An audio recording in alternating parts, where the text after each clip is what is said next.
right base, a senior from Chesapeake, Virginia, number 14, Georgia Thompson. In left field, a senior from Yorktown, Virginia, number 17, Alyssa Talabtue.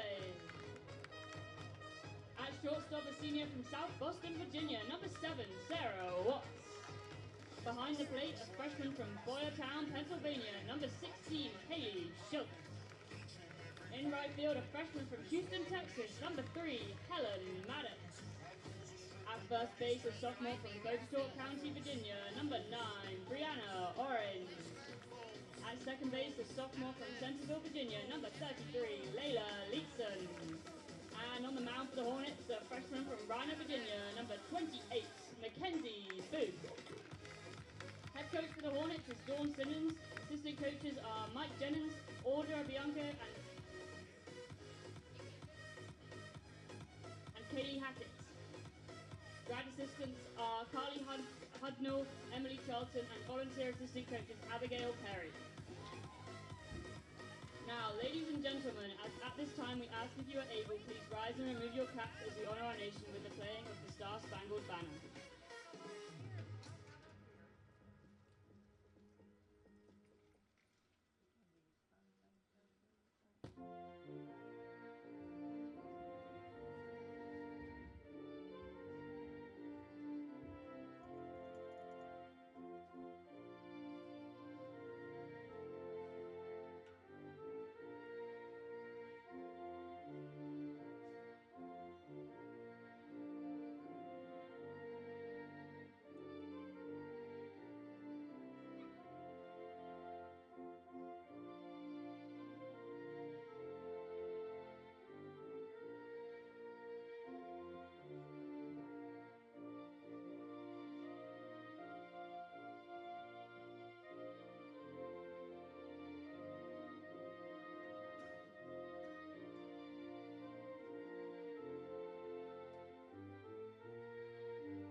Now pitching for Lynchburg, number 28, Mackenzie Booth.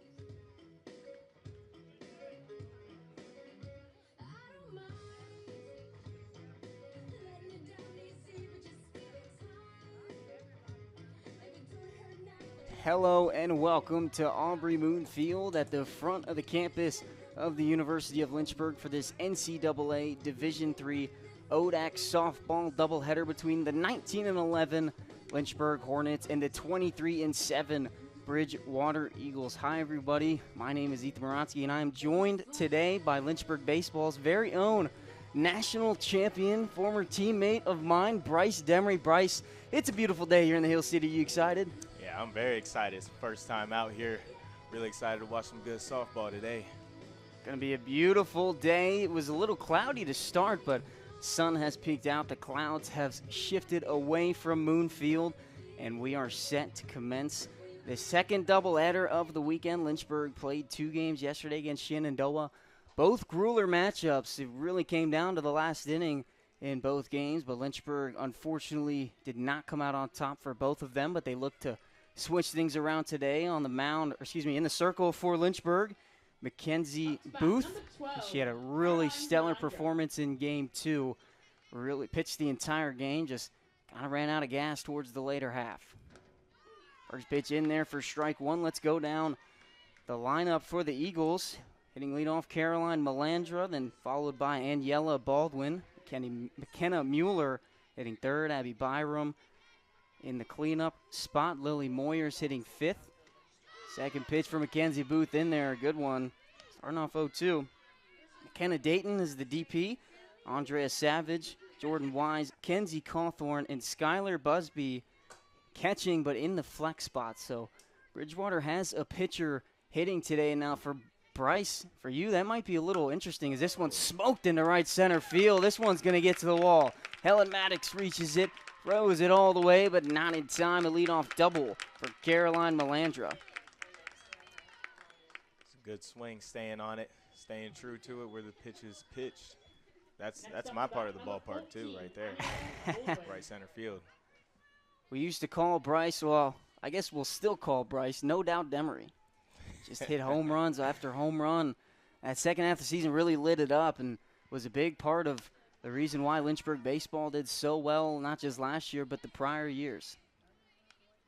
We were mentioning how Bridgewater has a pitcher hitting, and Bryce, for somebody like us who played baseball our entire lives, pitchers really didn't hit. So is it interesting for you to see that person in the circles not only just in the chalk in the middle of the field, but also in the batter's box? Yeah, it's definitely interesting because it just adds another aspect to your game and your craft that you've got to perfect, and just hitting at the plate and also pitching while in the circle. And obviously, like, I've had to deal with that, and it's a little challenging at times, but it really takes a different type of player to be able to do it on both sides. Bryce Demery was a two-way for the Lynchburg Hornets, came into relief a couple games from the southpaw side, and I can promise you he's got some heat on it. He's actually hit me with it a couple times, but he was a great pitcher. But Bryce, not the only two-way here. Sydney Bryant not playing second, started second base in game 2, but she pitches and plays the infield. She's actually in the DP spot today, hitting second for the Hornets. 2-2 pitch from Mackenzie Booth onto Baldwin is popped up to the left side into foul territory. Mackenzie Booth coming into the ballgame has a 4.76 ERA, 3-4 win-loss percentage. And this is her 10th appearance on the season. She's somebody who's really started to get more and more time in the circle as the season goes on. Very young team as well. So there's a lot of upside and potential for this Lynchburg softball It softly team. to Watts. Throw to first in time. Brianna Orange is going to throw to third. Did they get the got double her. play? They got her! Oh. Double play from Lynchburg. 6-3-5 double play. That was a great turn right there. To just the awareness to see that runner breaking from second to come off the bag and make a good throw a strike to third base and get her out. So now quickly 2 outs in the top of the first. Mackenzie Booth looking pretty efficient with her pitches. She throws that one right down Broadway. And Bryce, how important is starting counts off with that first pitch strike as a pitcher? Oh, it's very important as a pitcher because as a hitter, you always want to be on the front foot. And if you're starting behind, now you're playing into the pitcher's game. This one blooped right over Georgia Thompson. Watts backhands it. No chance to get McKenna Mueller at third. That'll bring up Abby Byram. With 2 outs and a runner on, chance Abby Byram. possibly to take the lead here early in the first. Mackenzie Booth trying to answer after 2 hits in this first inning. Obviously with the 6-3-5 double play, a lot of pressure gets taken off. First pitch is in there. Good change up from KK.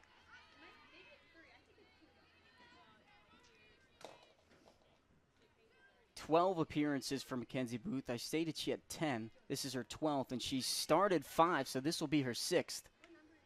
And she's really been getting a lot more time in the circle later on in this season.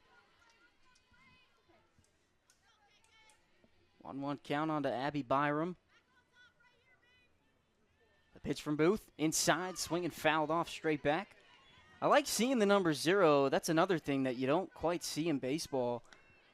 We saw a couple 90s yesterday. 90s, couple 50 numbers from Shenandoah. It's something that you really only see in football.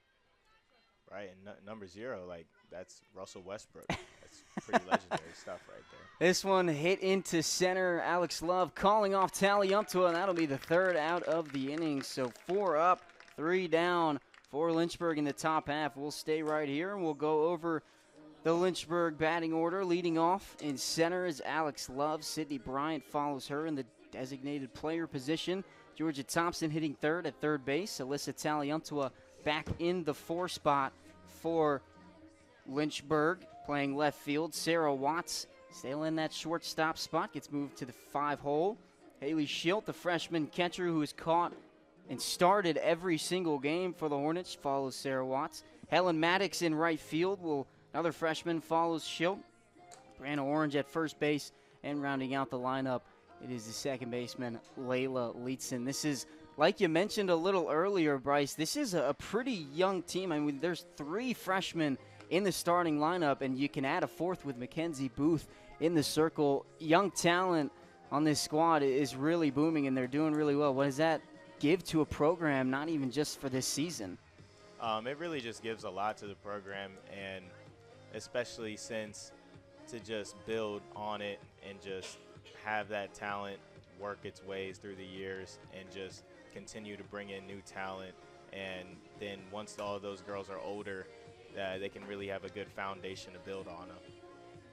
Sydney Bryant, Haley Schilt, Helen Maddox, the 3 freshmen in the lineup. Sydney Bryant hitting .389, Schilt .326, Maddox .321. So a lot of bright talent in the lineup so far, but leading off, it'll be the sophomore Alex Love. We didn't mention that it is senior day here for the Hornets. 5 graduates, 4 seniors, Alex Love being one of those graduates, graduating as a sophomore.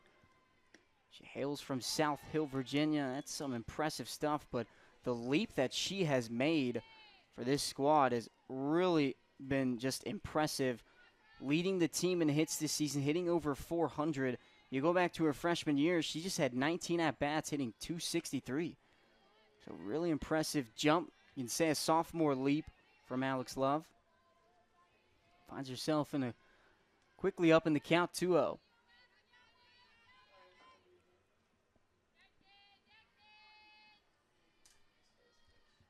Pitch fouled off straight to the left side.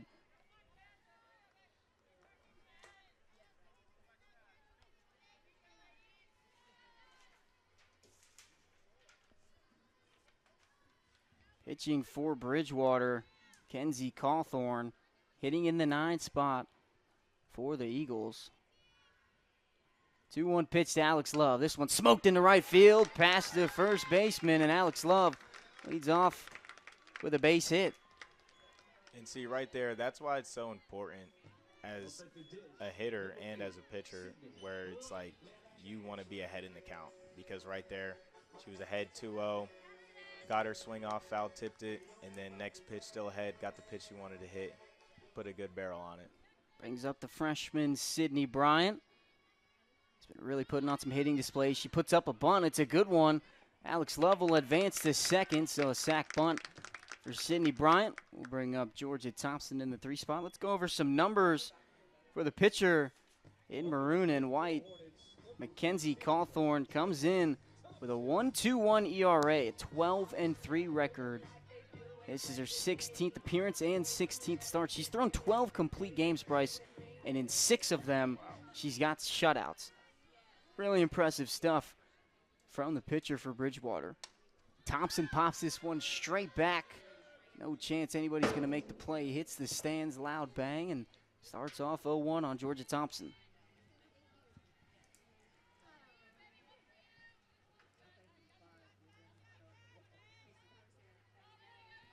Mentioned how Alex Love had taken a huge leap from last season to this one, but Georgia Thompson, another member who really has done a fantastic job as she watches strike 2 go by. Hitting .402 with 35 hits, 7 doubles, 2 triples. She has really proved that she deserves to be in that third base role. And you go back to her junior year, played in 22 games, and 29 at-bats, had a .241 average. So she's almost jumped 200 points in the batting average stat, which is just super impressive. It's very impressive indeed, and the only way that's accomplished is through grinding, hard work, and sticking through it, and really perfecting your craft. 1-2 count. Thompson's got to protect. Fouls this one straight back. We'll do 1-2 again.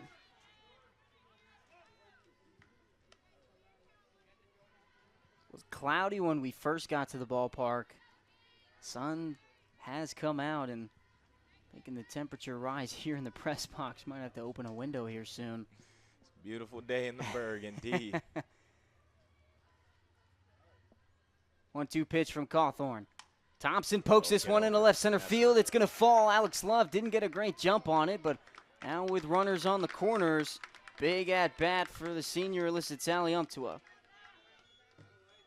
Hornets, number 17, Alyssa Taliumptua. That's just a great two-strike approach right there.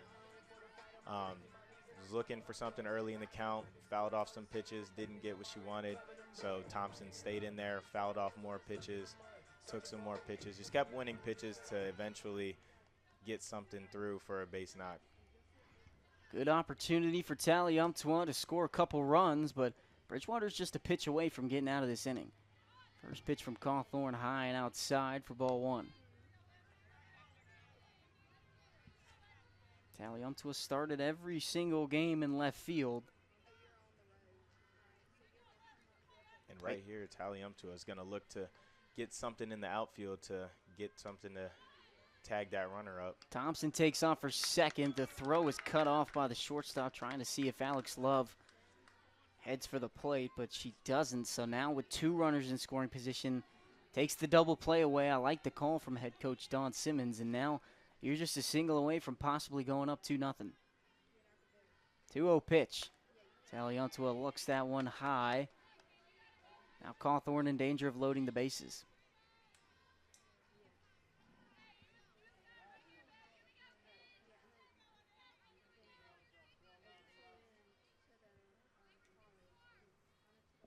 .3-0 pitch. This one line to the right side, but foul.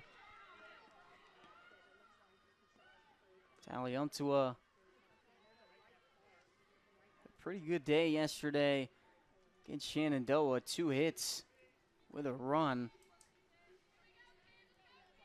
Trying to see if she can knock in a couple RBIs early in the bottom of the first. 3-1 pitch from Cawthorn. Finds that outside corner, and we've got a full count.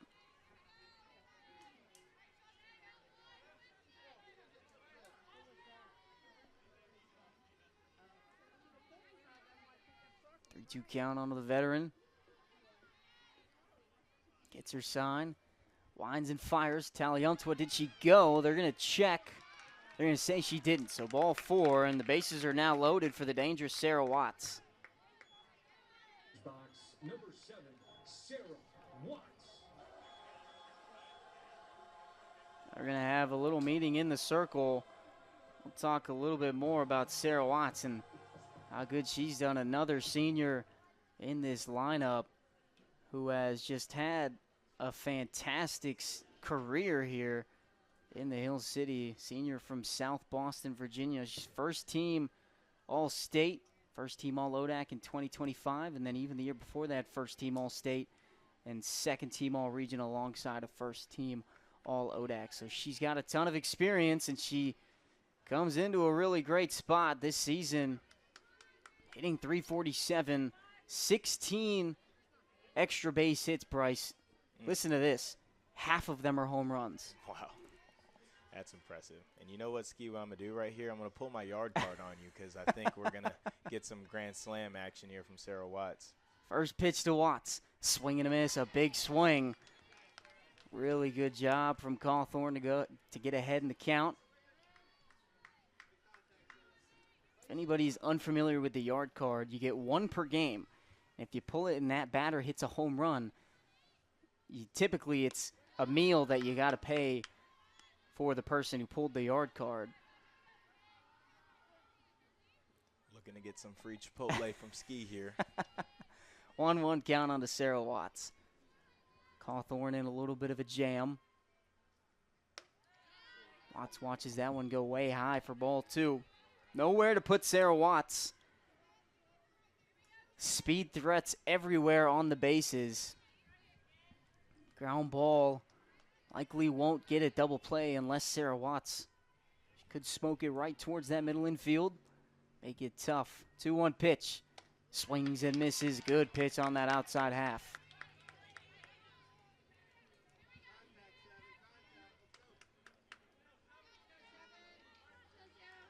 Watts yesterday just 1 for 7.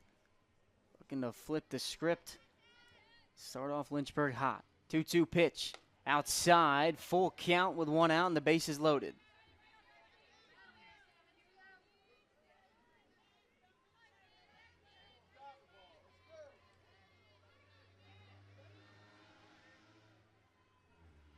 Big pitch from Cawthorn. Full count. Watts fouls this one straight back. Good at bat from the shortstop.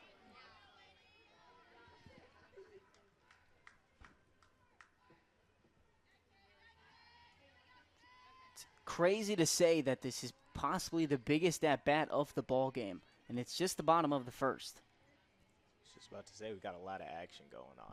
This one fouled to the right side. Long first inning. Kenzie Booth went out there 4 up, 3 down on the Bridgewater side. Now a long bottom half of the first. A lot of action like you mentioned, Bryce. We'll see if we get some action here on 3-2 pitch again. Cawthorn fires. This one fouled straight back again. Getting that feeling. I'm getting that feeling. I'm going to call right center field. Right center field? Yep. I'll hold you to that. Big crowd here at Aubrey Moon Field. Ready for the 3-2 pitch. Watts hits this one into deep left. Just a hair early. Bryce Demery thought that one was going to leave the park. Yeah, I got real excited about that one. We'll do 3-2 once again. Again, big crowd here. We've got some Lynchburg alum in the stands. Give some shout-outs later in the ball game. 3-2 pitch to Watts. In the dirt, ball 4, an RBI walk for Sarah Watts. Lynchburg takes the early lead here in the bottom of the first. You know, it wasn't a home run, but it gets the job done. An excellent at-bat from Watts there to draw the walk. And actually, if you walk on a yard card, I can pull it again this game. Are you making up rules on me? I'm not making up rules. Is that something that they changed after I graduated? I guess so. That's what they say. Haley Schilt, the freshman. That one's in the dirt. Thompson going to take off for the plate. No throw. She slides in. An early 2-0 lead now for the Hornets.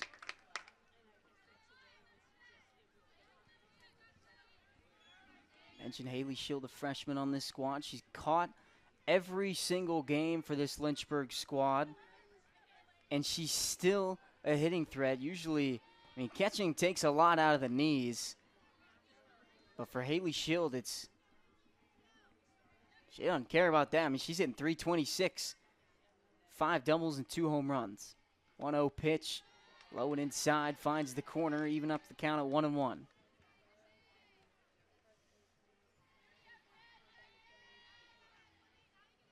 With Sarah Watts on second, good chance a single scores 2. 1-1 pitch, just misses that corner. Sarah Watts 17 for 17 in the stolen base department, so definitely has a lot of speed. Right up there with Alex Love with 15 stolen bases. 2-1 pitch from Cawthorn. Schilt just swings and misses on the changeup. Just out in front on that. Good pitch.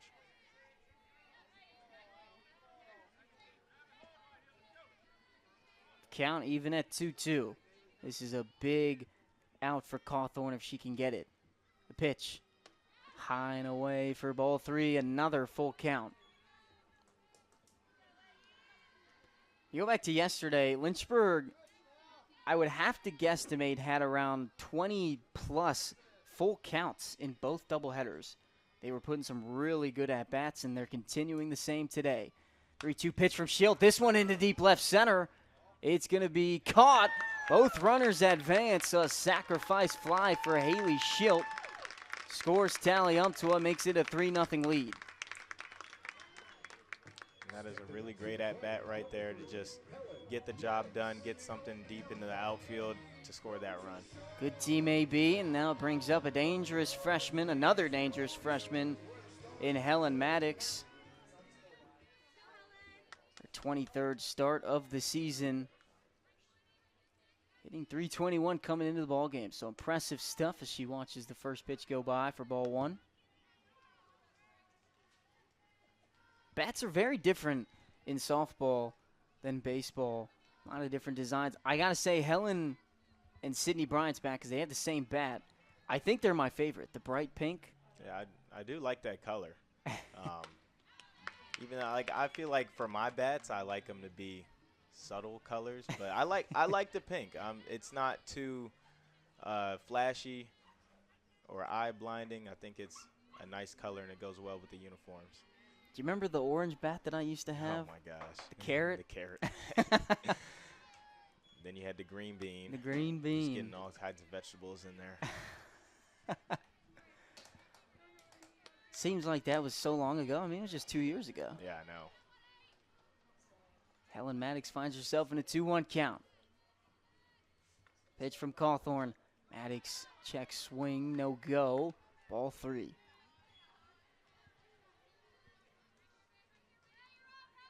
I mean, a popular bat in baseball is those Marucci bats, the bright white ones.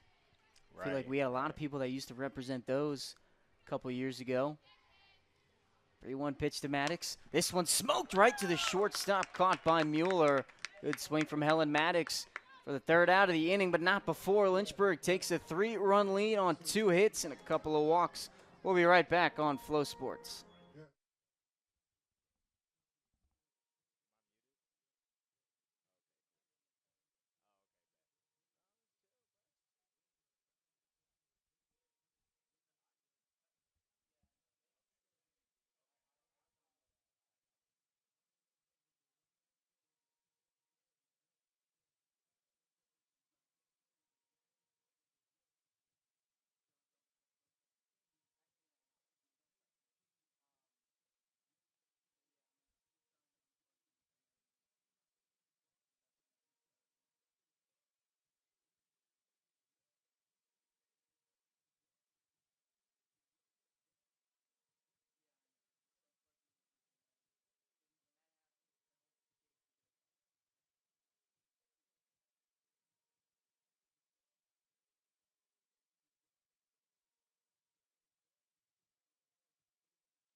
Lily Moyers leads things off for the Eagles. Lynchburg takes a 3-0 lead. Mackenzie Booth trying to shut them down after going up by 3. How important is that for a pitcher after your offense gives them a lead to go out and put up a 0 spot? Oh, this one's hit into center.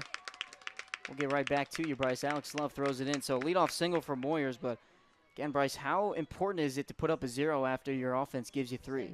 Oh, it's very important because it's going to shift the whole momentum of the game to just keep winning innings and putting up zeros, especially after your offense can go out there and put up runs. But on the flip side, it's also important for Bridgewater here to extend the inning and get some runs up on the board in order to give their pitcher a break and their defense a break. Sack bunt put down by McKenna Dayton. I'll move Moyers over to second. Feel like you see a lot more bunting in softball too. Although maybe Lynchburg baseball, I mean, they like to put down some bunts.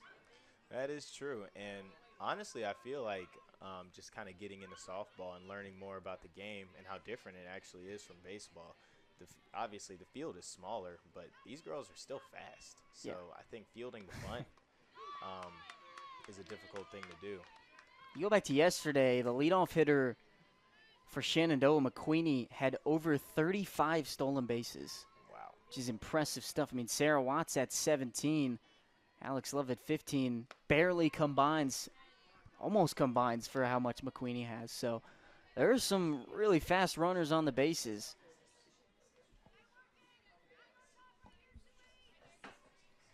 Makes me feel better about myself having 0 career stolen bases. This one smoked right over Layla Leedson's head. Helen Maddox cuts it off with a backhand. She's going to throw to Orange, throw to the plate, not in time, and Bridgewater cuts back and cuts the lead down to 2. That is a perfect usage of the sack bunt. Get him on, get him over, get him in. It's the saying. So beautiful swing from Andrea Savage. Brings up Jordan Wise. You go to this Bridgewater squad, Caroline Melandra and Aniela Baldwin combined for 37 stolen bases.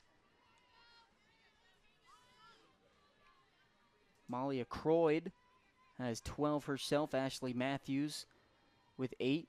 So this is a Bridgewater lineup that likes to run, but they're up against the Lynchburg lineup who likes to do the exact same thing. I mean, you go to the stats, almost everybody on this squad has stolen base. Everybody but 4. As this one's smoked back up the middle, right back towards Mackenzie Booth. Throw to second in time.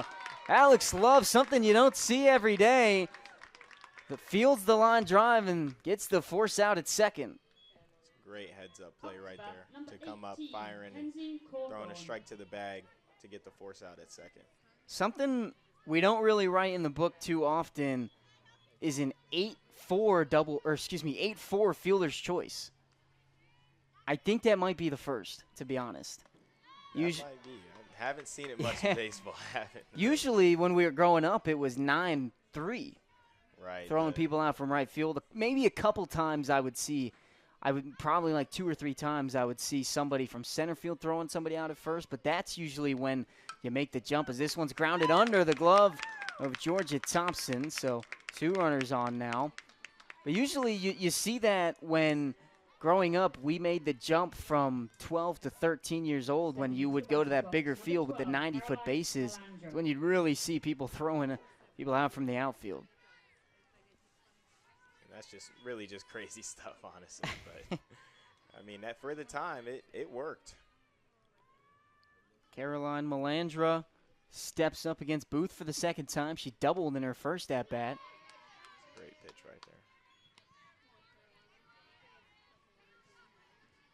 Bridgewater down by 2, out-hitting Lynchburg 5-2.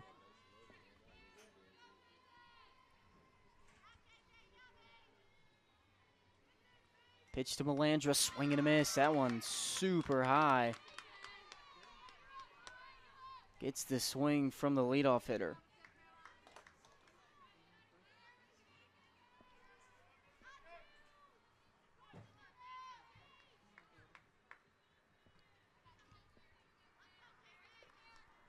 Oh, 2 pitch. Booth waving everybody off. Time called by Melandra.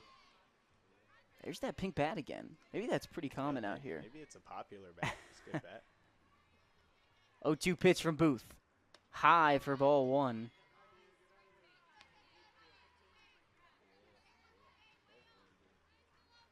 Trying to think. I think the most popular bat I remember was growing up, we had the Drop 5 XL1. Oh, yeah, for sure. 100%. I had that. You could lift some baseballs with that bat. 1-2 pitch. This one hit into deep left. Drifting into foul territory, almost hits our cameraman and Jake Hart. We've got a lot of Lynchburg athletics represented here in the press box. We've got 2 field hockey players in Tatum Humphreys and Maddie Schuchter, a swimmer. Caroline Inskeep, obviously baseball with Bryce Demery. And then men's basketball with Jake Hart out there in left field. 1-2 pitch from Mackenzie Booth outside, evens up the count, deuces wild.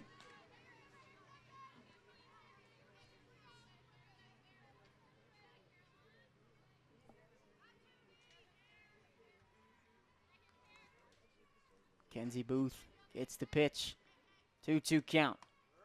Just misses that outside corner, and we've got a full count with 2 outs. Runners are going to be moving on the pitch. Chance to end the inning for Lynchburg and Mackenzie Booth. Chance to tack on some more runs, try and cut the lead down even more for Caroline Melandra. Full count pitch, fouled, just tipped off the glove of Haley Schilt. Do you have a favorite bat growing up, Bryce? I think I did. Definitely the orange Easton Mako skinny barrel. I remember that 12, bat. I believe. And then, I mean, I feel like now it's the goods, the DeMarini goods. But I've always liked DeMarini bats. Full count pitch. This one drilled into left field again, but foul. I was always a big fan of the 918 DeMarini back in high school. I had one of my best seasons with it. It was like the black and red and blue bat. Yeah, Might not be the 918, but it was something. Louisville Yeah, 918. yeah. The prime.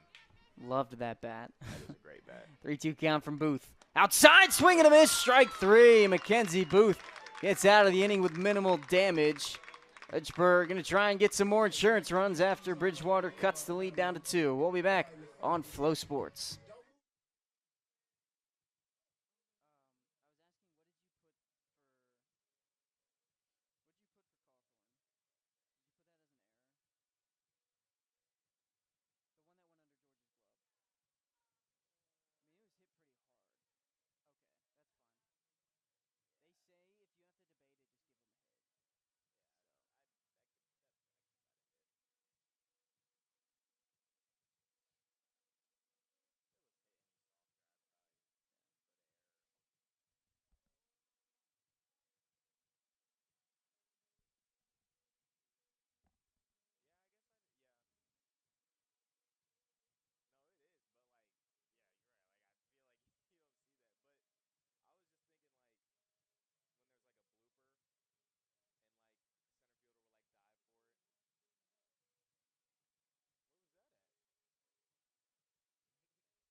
And we welcome you back to the Hill City. Ethan Maratsky and Bryce Demery bringing you this beautiful doubleheader action. Sunny day in the Hill City. Brianna Orange leading things off. Big swing and a miss for the first pitch of the at-bat. Brianna Orange, a big power hitter in this lineup. Hitting .357. She's got 11 extra base hits. Kind of similar to Sarah Watts. Almost half of them are home runs. Swing and a miss.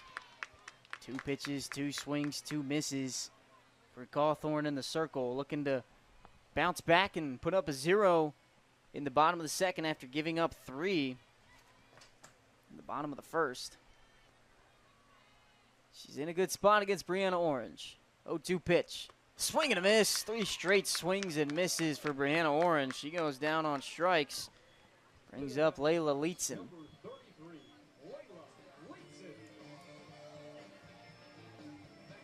Layla Leetzen, one of the top defenders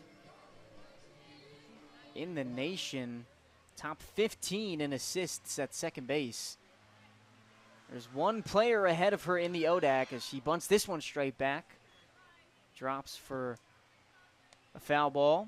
There's only one player in the ODAC that has more assists than her, and it's Sarah Watts at shortstop. Sarah Watts actually leads the country. Over 100 assists for the shortstop. A 1 pitch to Leetzen high for ball 1. That's very impressive to play both sides very well like that at the plate and in the field. Just a great overall player. Layla Leetzen trying to lead off the Hornets with 1 out. Swings and misses at strike 2.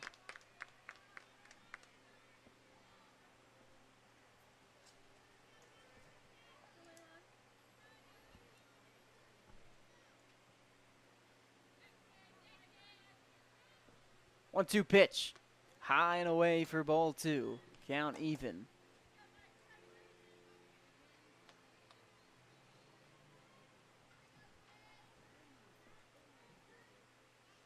Count even. Cawthorn trying to put up a 0.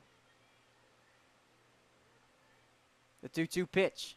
Swing and a miss. Strike 3. 2 strikeouts in a row for Cawthorn. We'll bring up the leadoff hitter and Alex Love. And as a pitcher, that's what you have to do, especially giving up 3 runs, coming back and now facing the bottom of the order to just attack the strike zone. Talked about some notable Lynchburg alumni as Love nudges forward for that, but she takes for ball 1. We've got Addison Walter, Brianna Hodges, Madison Barnes. See if we can find some more. Obviously, you've got Emily Charlton, Kaylee Hacken, Carly Hudnall. Do you call them Lynchburg alumni if they still go here and coach? Yeah, I would say so. I would say so. So a lot of Lynchburg alumni. A lot of important players for Coach Don Simmons in the last couple years. That was a big graduating class last year. I believe it was 11, with obviously seniors and fifth years combined. COVID gave a lot of people fifth years.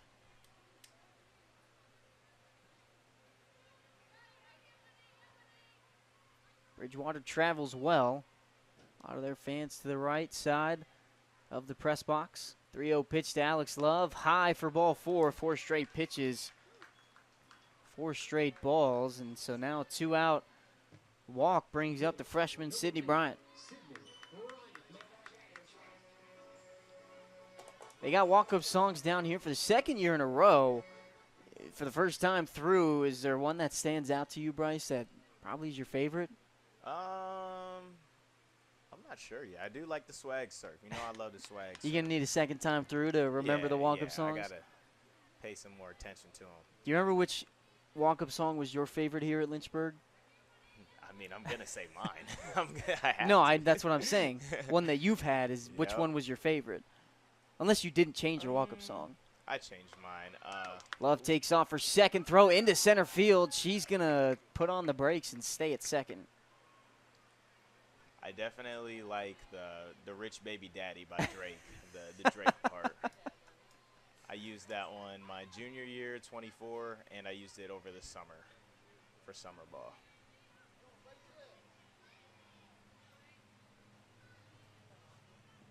This is senior day here for the Hornets. 0-2 pitch to Bryant. She hits this one into left, shallow. Going to be caught by Baldwin. So a 0 in the bottom half of the second will take us to the third inning. We'll be right back on LHSN and FloSports.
Lynchburg leads 3-1 through 2 innings.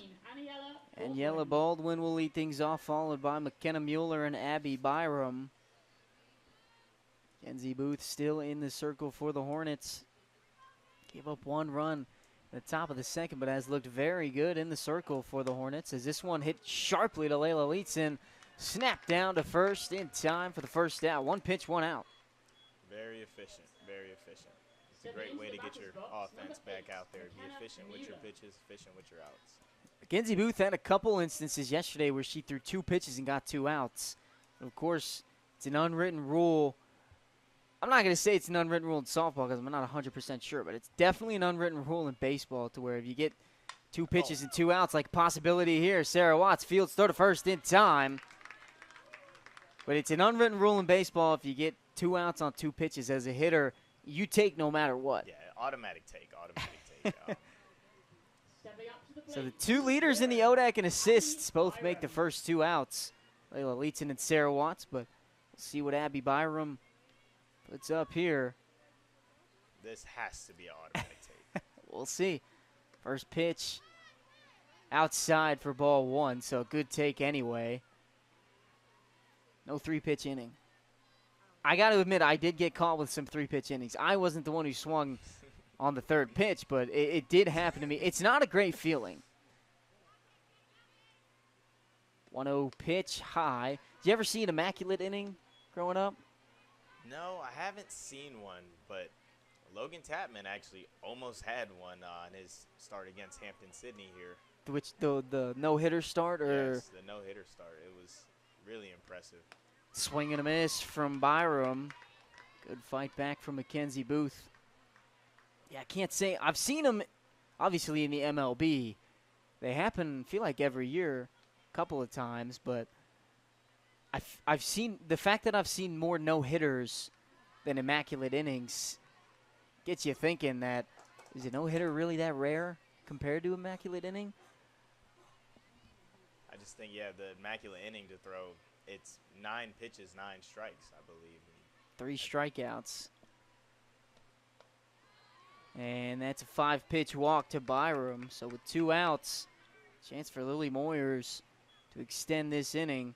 Yeah, I got into a conversation like this with Kyle Haney last year where we were talking about the most rare things in baseball. I think we came to the conclusion, statistics-wise, of course, that it was 2 grand slams in 1 inning by the same batter.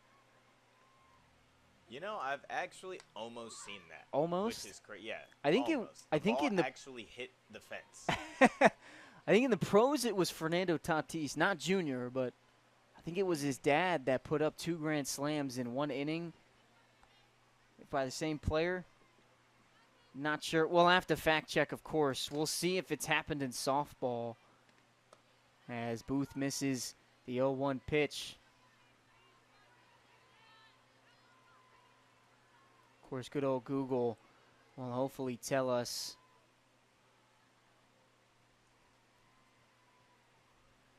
One pitch. This one popped up. Mackenzie Booth, a sliding Georgia Thompson, but Booth catches it. We'll stay here. I kind of want to talk about this because I'm looking at the first one.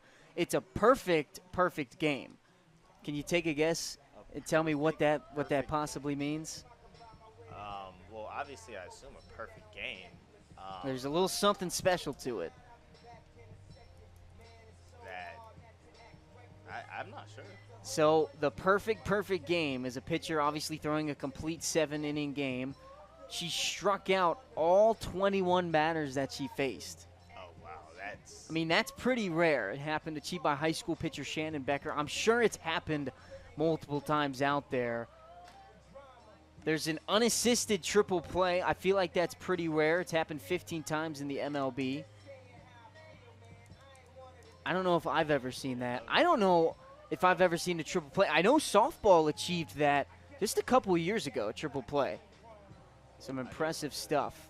Yeah, hitting 2 grand slams in 1 inning. See, this is where my ball knowledge comes into play. MLB by Tatis Sr., Fernando Tatis Sr., 2 grand slams in 1 inning. Remains one of the most unlikely offensive feats in any batting game. So it's pretty amazing stuff. I gotta say, what I don't think has happened that I would assume would be one of the rarest things to ever happen would be the home run cycle. It probably has happened at some place in the world. Baseball's played pretty much everywhere. But you know what the home run cycle is? I'm sure you do, playing baseball. 4 home runs, grand slam, 3-run home run, 2-run home run, and the solo shot. I'm sure it has happened, but we'll have to maybe fact check that as Georgia Thompson fouls that one off to the right side. I feel like that would be very rare because it just depends on how many people are on base when you get up to the plate. So it says that it has happened twice in organized professional baseball history, but never in the major leagues. That is insane. 1-1 pitch from Cawthorn, to Thompson is inside. It happened in Double-A Chandler Redmond in 2022, pretty recent. And then Tyrone Horn in 1998, also in Double-A. Something about those Double-A hitters. Thompson pokes this one into center. It's going to be caught by Byram. So a good swing from Thompson. Fortunately caught for the Hornets. Brings up Alyssa Taliantua. Number 17, Alyssa Taliantua. Obviously, Bryce Demery's seen his fair share of no-hitters. Just a couple of weeks ago, Logan Tapman threw one against Hampton Sydney. You go back just a couple of years ago as Taliantua fouls us one straight back. Wesley Arrington threw a no-hitter in the first game of the ODAC tournament. I believe that was 2024. Yeah, that's correct. Up there in Tyson's corner against Randolph-Macon. But have you ever seen a perfect game? I've never seen a perfect game. Rare feat as Taliantua fouls this one back into Lakeside Drive. We'll have to look up and see if any of this stuff, we obviously don't want to restrict to just baseball here. I mean, we are at a softball game. We'll have to see if we can get the records for Lynchburg softball. That 0-2 pitch can't find the zone.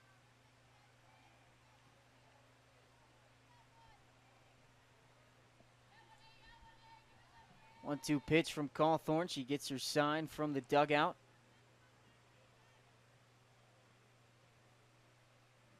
Pitch outside, almost in the dirt.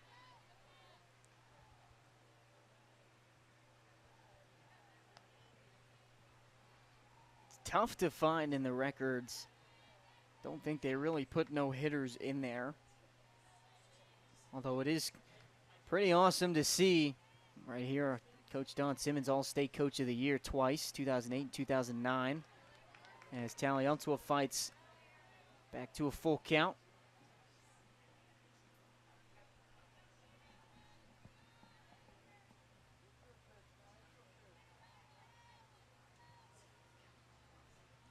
Full count on to Taliantua. Cawthorn gets her sign.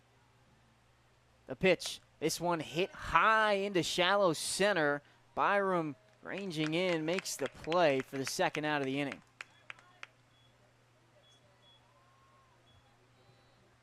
Here comes Sarah Watts, 2024 all-region team. Box number 7, Sarah Watts.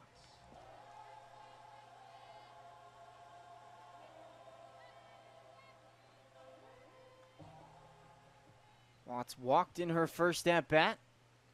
Stranded at third. Of course, Watts was credited with an RBI on that walk. It was Alex Love that scored. So with 2 outs, trying to get a little bit of a rally here. Get some more insurance against the Eagles. This one fouled to the right side, and all yesterday, Sarah Watts was pounded outside of that box. And definitely seeing it a little bit more today. I think she's going to take it right center. Right center again? You calling your yard card again? No, apparently you can take it back. I haven't pulled it yet. The Bridgewater's defense is doing a good job at holding this Lynchburg offense, so we'll see. This one grounded through the left side and a base hit for Sarah Watts with 2 outs. It's not right center, but, you know, it's still a hit. I felt that one. I felt that one coming, too. Felt it coming. Well, that will bring up Haley Schilt, the catcher. She takes her shin guards off.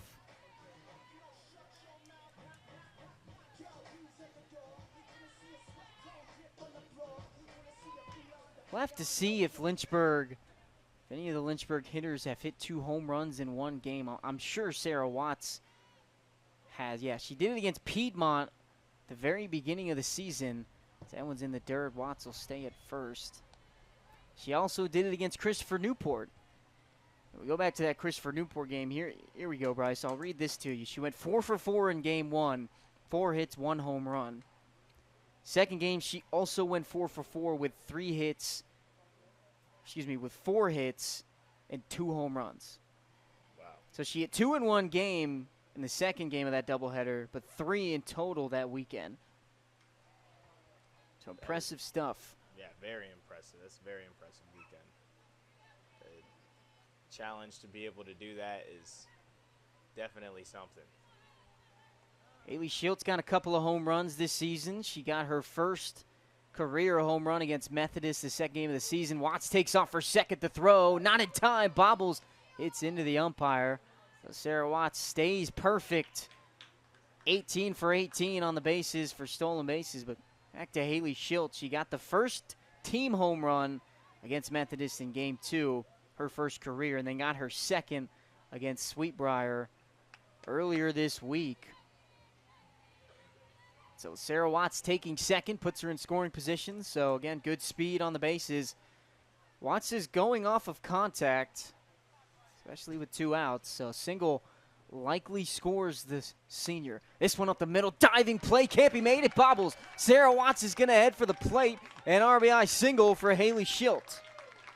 That's just great offense right there to be able to get on base with 2 outs and steal second base right there and then score on that single. That's great 2-out offense right there.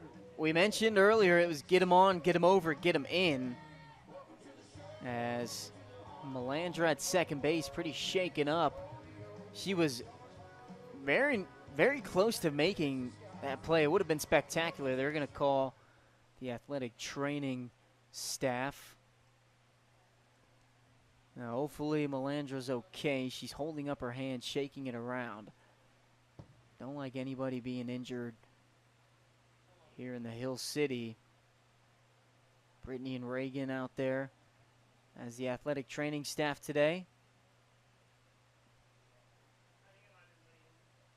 Senior day here in the Hill City for Lynchburg softball, and just up the road, it's code red for women's lacrosse. Yeah, we'll have to see if we can get a scoring update.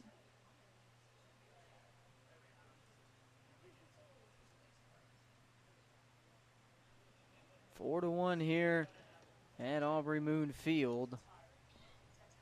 10 to 10 up for women's lacrosse, as I'm being told by our scores keeper and PA announcer Maddie Schuchter and Caroline Inskeep. Directing today, Tatum Humphreys. Big shout out to her. Jake Hart working the camera. And a big thanks to Bryce Demery for taking the time, enjoying this nice Sunday evening here in the Hill City. Yep, and I just thank you for having me. It's real exciting to get out here and watch some good softball too.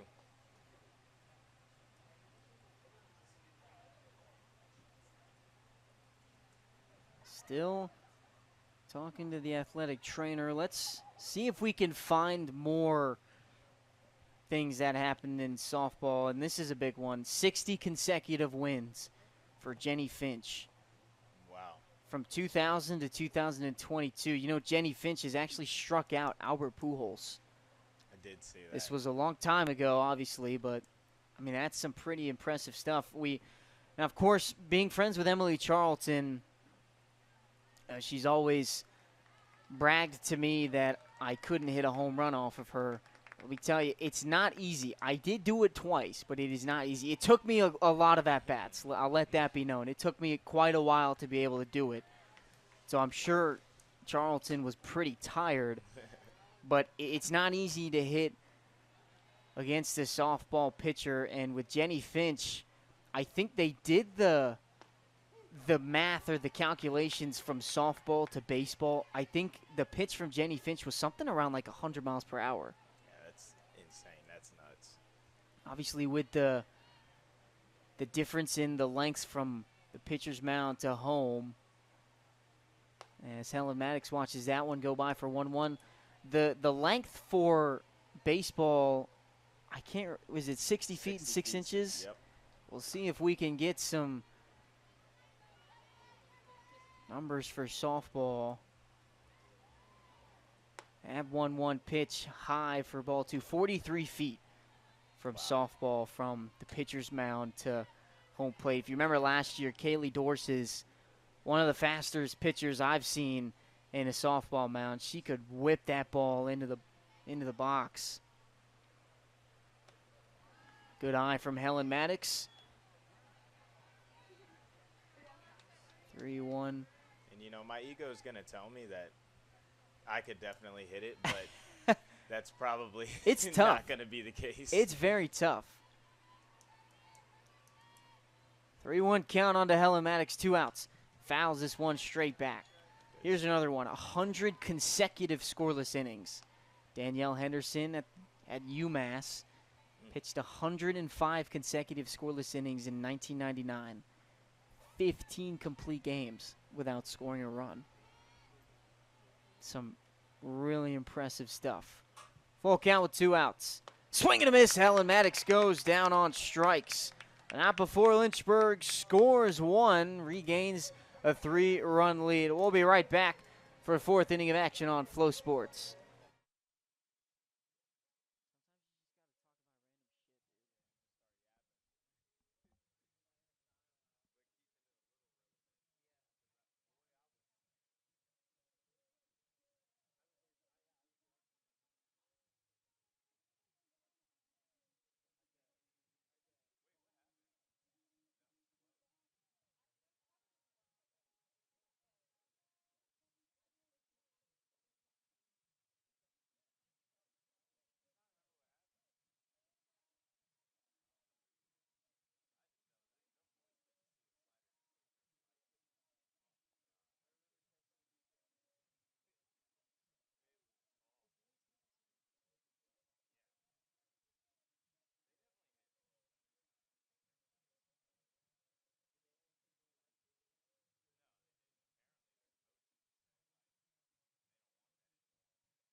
And we welcome you back into the Hill City. Ethan Morotsky and Bryce Demery yapping throughout this game about some rare stuff that's happened in softball. We'll leave it for now.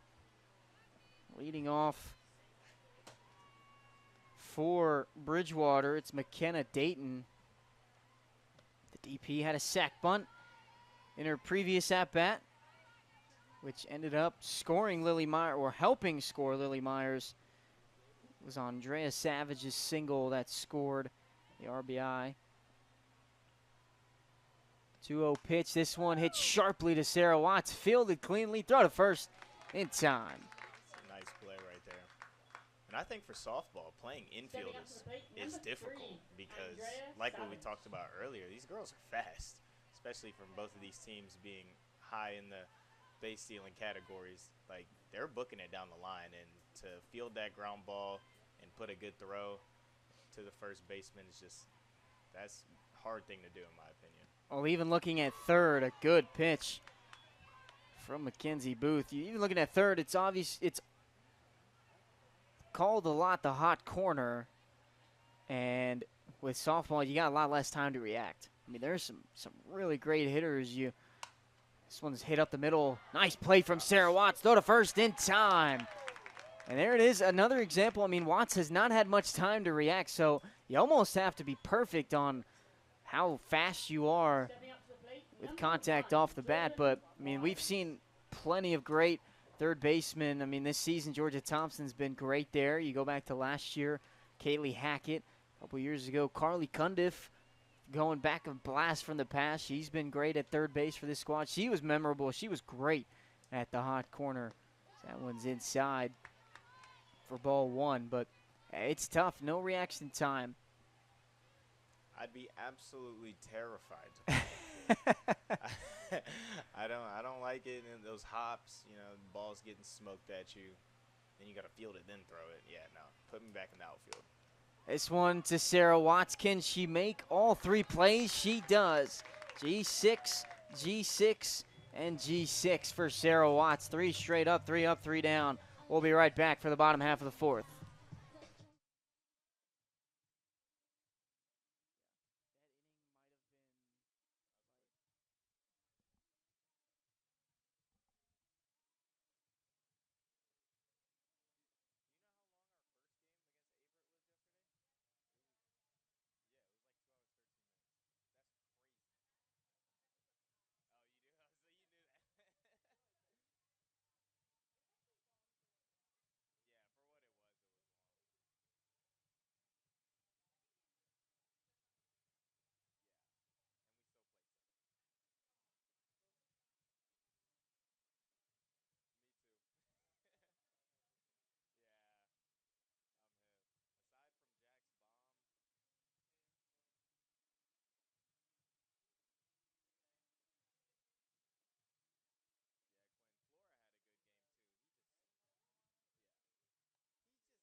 Brianna Orange leading things off for the Hornets.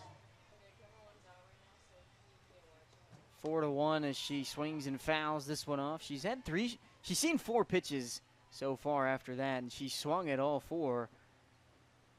So Brianna Orange, one of the more aggressive hitters on this team. I mean, it's a big reason why she's having such a good season for this Lynchburg lineup. And you've definitely got to have those different types of hitters in your lineup to really balance it out. I feel like it's a little more effective when you have your aggressive players in the lineup and you have your more patient players looking to draw walks.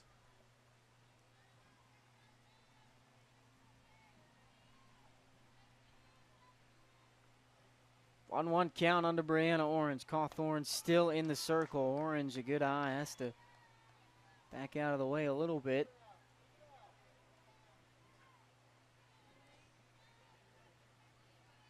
2-1 count on to Orange. I would love to see a home run right here. I think everybody would like to see a home run on the Lynchburg side. Bridgewater just trying to keep Lynchburg at bay, down by 3. They got one of the runs back in the top of the second, but Lynchburg responded in the bottom half of the third. In the dirt for ball 4, Brianna Orange has herself a leadoff walk.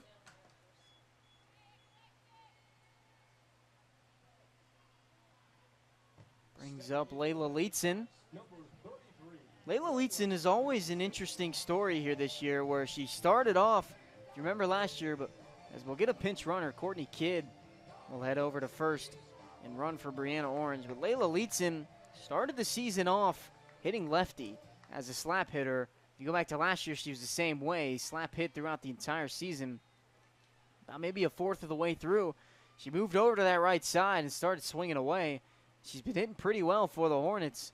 We'll see what she does here. She still puts down a lot of bunts. Again, another really good speed threat on this lineup. See what Layla Leetzen does. First pitch, she shows bunt, pops it straight back into the fence or the netting.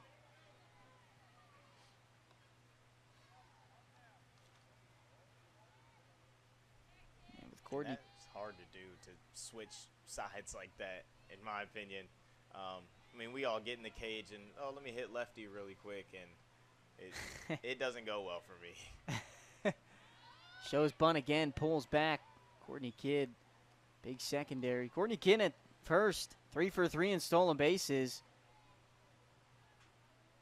So, decent speed threat on anything in the field. You'll see if Leetzen gets the bunt down, the first and third baseman will crash in. Middle infielders will go to the corner base. This one popped up into foul territory.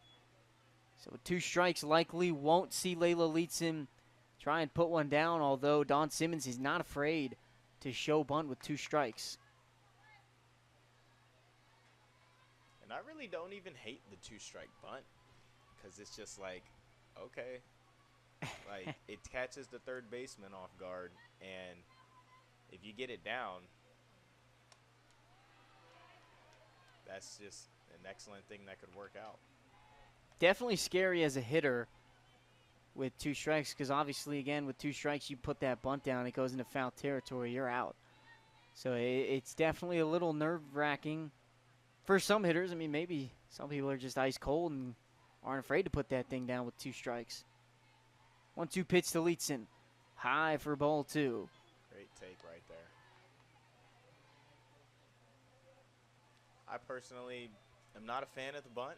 I think it's a great part of the game, and it works, and it's needed. Just me personally, I'm not bunting. I don't think you ever put a bunt down here in your Lynchburg career, did you? Nope. This one grounded softly to shortstop. Leetzen going to try and beat the throw. She's safe at first. And you know what? I will take that over a sack bunt all day. A single for Layla Leetzen. Moves Courtney Kidd over to second. Brings up the leadoff hitter and Alex Love. She's 1 for 1 with a walk and later scored in her first at-bat where she got the single. We'll see if Alex Love, I mean, this is a good spot for her to put down the bunt too. Less than 1 out. Runners on first and second. No bunt from Alex Love. She pops this one up. Straight to third base. Coach Simmons has to get out of the way. Caught by Savage. So with runners on first and second, not what you want to see with no outs, but that brings up Sydney Bryant. Number 8, Sydney Bryant. Yeah, this might be my favorite walk-up. Favorite walk-up song? Did you remember that we were talking about that when you heard this song? Because I know I did. No. First pitch, misses for ball one. Because when I asked you that question, I'm not even going to lie, I don't think I remember any of their walk-up songs. And I've been calling every single one of their games. Who doesn't love a swag surf, honestly? Everybody does. Fouled straight back, count even at 1-1. I like Helen Maddox's. It matches with her. I know they mentioned Texas in the song, and if you go into Helen Maddox's bio, she is from Houston, Texas, all the way down from the Lone Star State. So I gotta say that's probably one of my favorites as Bryant fouls this one into one of the poles directly behind home plate. I've never been to Texas. Really want to go. Yeah, I've never been to Texas either. I feel like it'd be too dry for me. But then again, what do I know? I've never been there.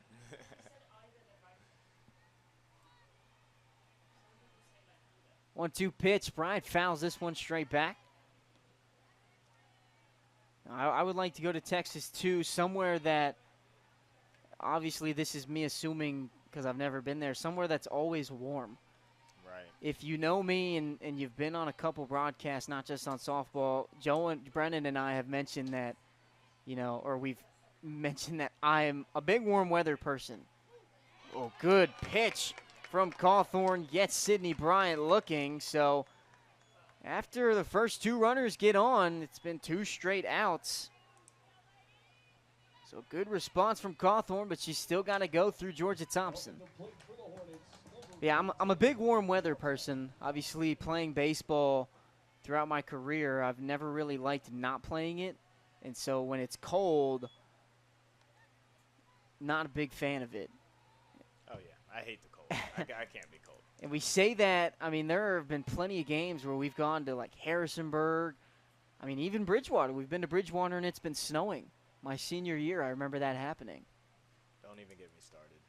This one popped straight up. It's going to stay in the ballpark and caught by Busby. So a great response after a leadoff walk and then a single from Leetzen to get 3 straight outs to send us to the 5th inning. We'll be right back. Lynchburg leads 4-1.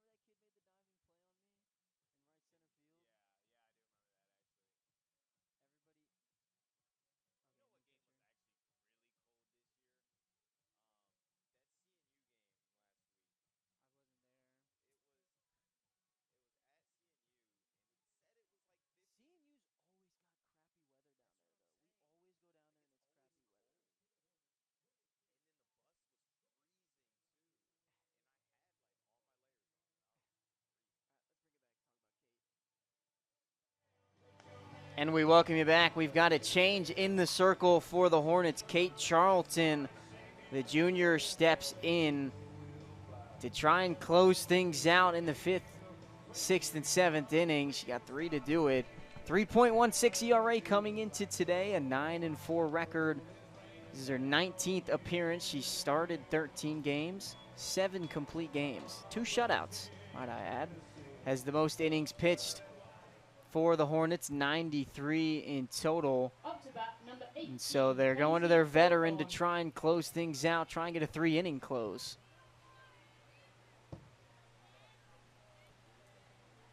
Kate Charlton, not a transfer this year, but last year, her first year as a Hornet.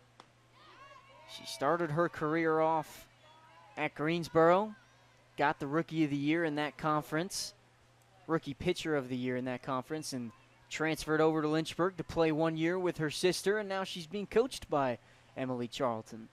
This one smoked to Layla Leeton. Diving play, throw to first in time. That was a wonderful play from Litton right there. Layla Leeton flashing the leather. It was Cawthorn, the pitcher, who laced that right towards Leeton. That brings up Caroline Melandra. What a play from Layla Leeton. I mean, that's why she's one of the best in the nation. Yeah, one thing about this Lynchburg defense is their infield's going to lock it down. That's what it seems like.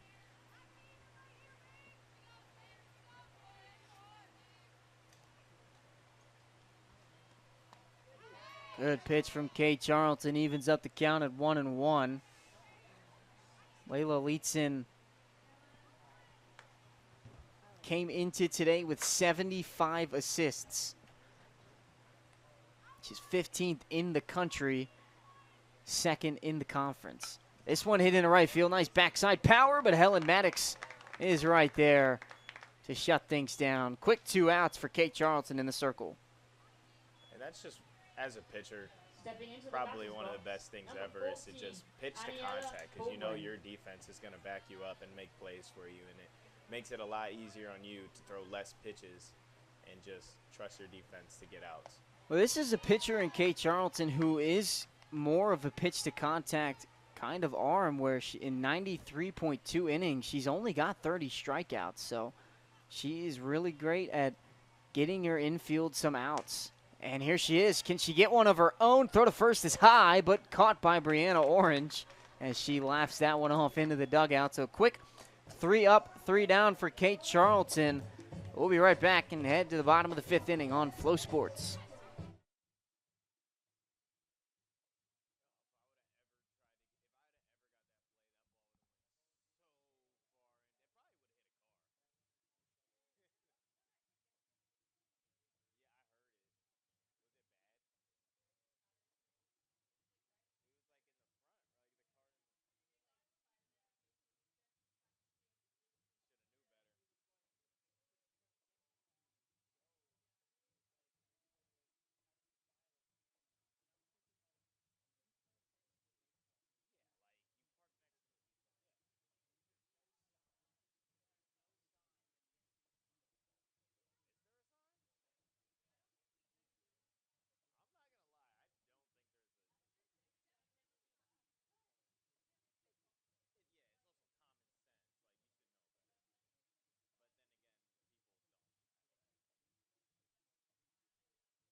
And we welcome you back, Alyssa Taliumtua leading things off for the Hornets in the bottom of the 5th, trying to get some insurance.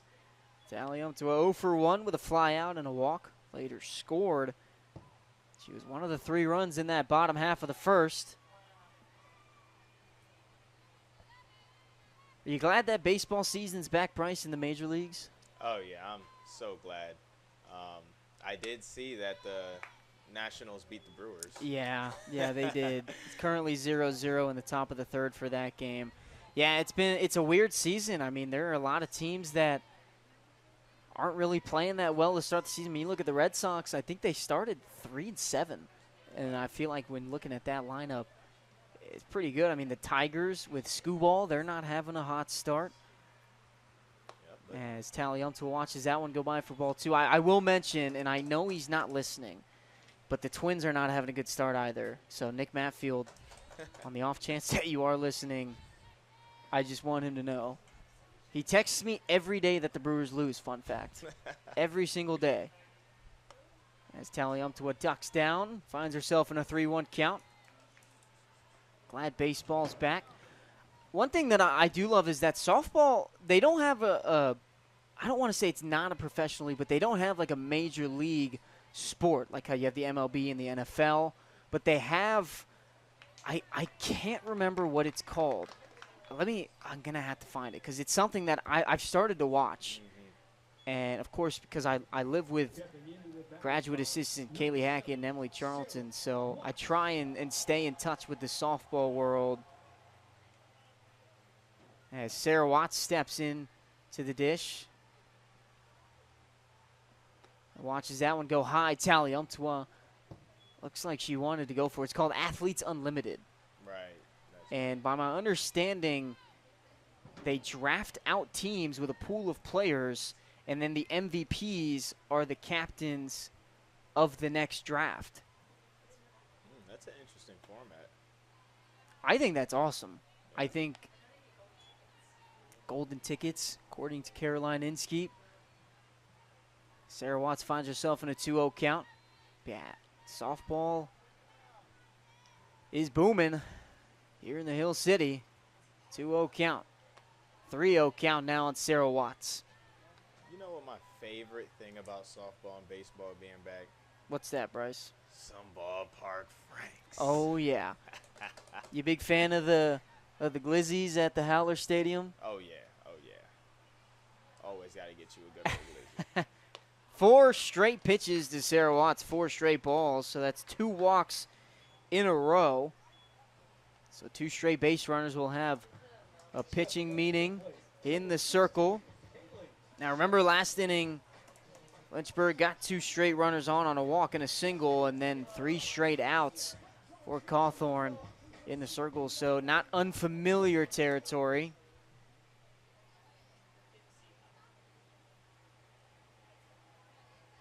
Did you know there was a 31-inning softball game once? Oh, my gosh. Could you imagine playing 31?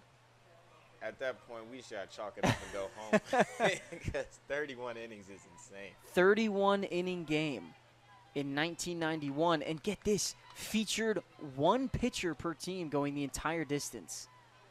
What? The winner, guess how many pitches they threw in that game? Over 200? Over 300. Oh, 390 pitches. This one smoked to the second baseman. Diving play. Throw to first. Not in time. A chance for a double play. What a dive from Melandra. That's just great base running right there to be able to know where your infielders are at. So when that ball's hit hard on the line, that you're able to get back and not get doubled up right there.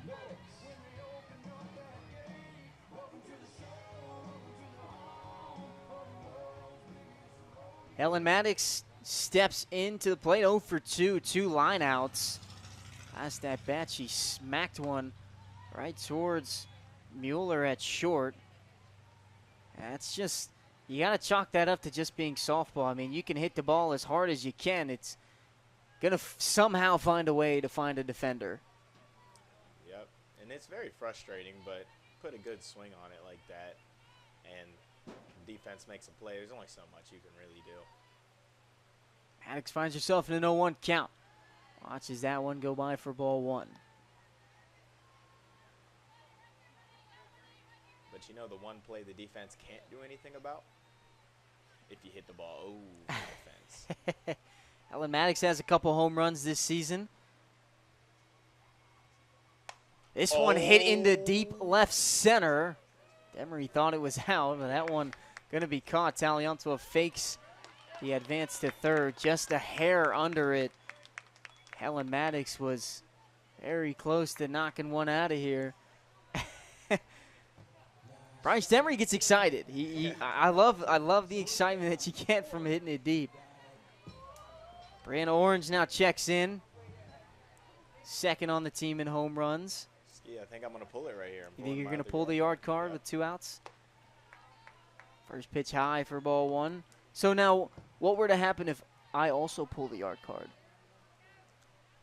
Well, then if the yard card hits, would we have to buy each other food? I'd just buy the more expensive meal. Nah, well, I think, we would just buy each other food. So then at that point, why don't we just pay for our own food? It defeats the purpose. 2-0 count on the Brianna Orange with 2 outs. Daliantua on second, Watts on first. Pitch from Cawthorn. Swing and a miss. Big hack from Brianna Orange. Well, I won't call the yard card yet. I got about 2.5 innings left. You could pull it on Caroline. 2-1 count. This one popped up to the infield.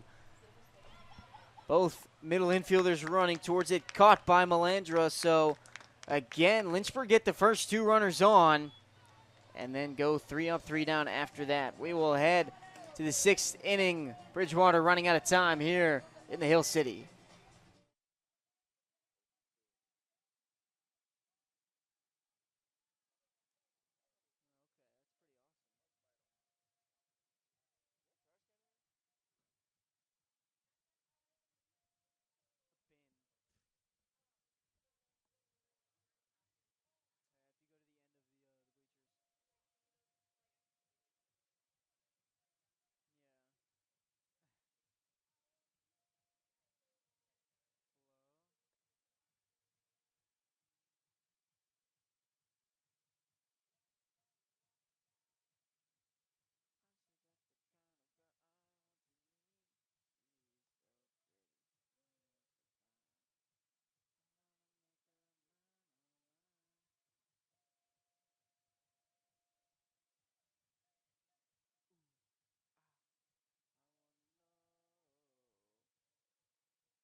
And we welcome you back to the Hill City. Ethan Morotsky and Bryce Demery bringing you game 1 of this doubleheader as Kate Charlton finds the zone on the first pitch.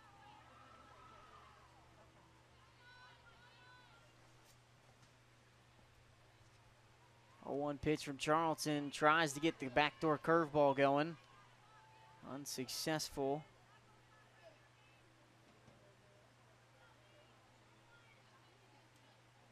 One count. Pitch smoked back up the middle on the ground.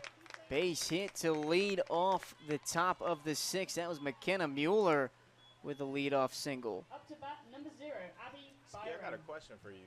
Does being left-handed in softball provide any changes or advantages, disadvantages as it being right-handed? I believe it does. Okay. I don't know, and that's a question that we'll have to ask maybe Kate Charlton or the pitching coach Emily Charlton in between games. But I believe it does. I don't want to give you a 100% answer. Charlton misses on the 1-0 pitch.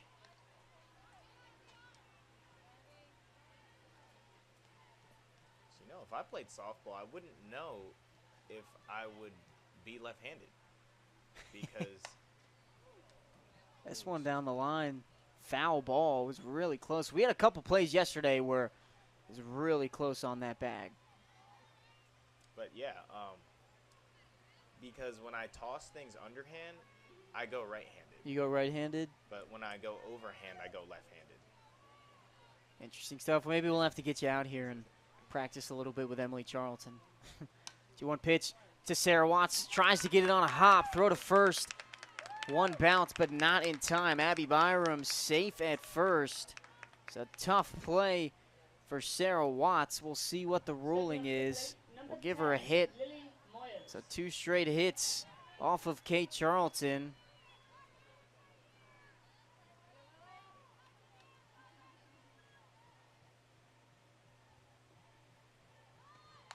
They'll put a bunt down. Georgia Thompson has to slide to make the play. Throw to first in time. Layla Leetzen, she held on to it, but we're going to have a quick meeting with the umpires.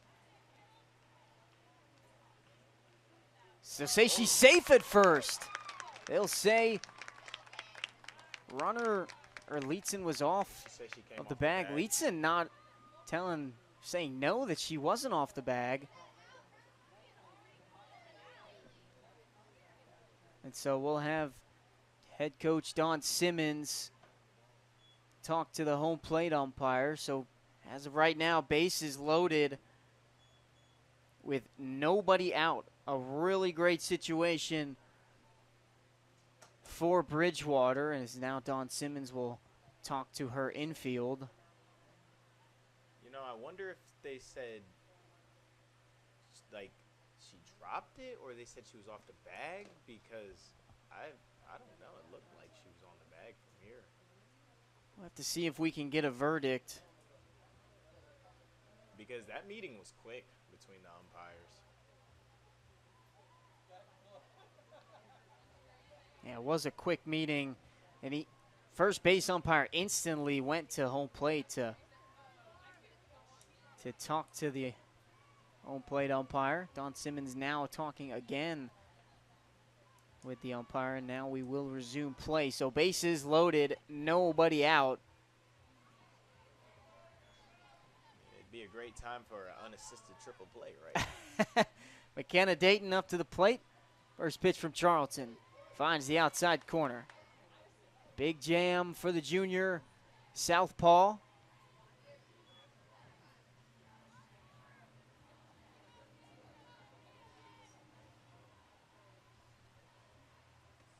This one smoked back up the middle. Base hit. Alex Love fields cleanly. Runners go station to station. Now just a 2-run lead. 4 straight singles for the Bridgewater Eagles. That's just a really good swing right there. Just staying simple, Now hitting it hard somewhere. Andrea Savage. Andrea Savage now up to the plate. She's 1 for 2 with a single and a ground out. Pitch from Charlton. Just misses that outside corner.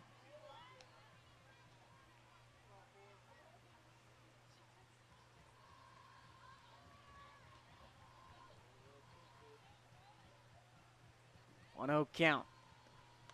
Way high. Schilt has to stand fully up to corral that one.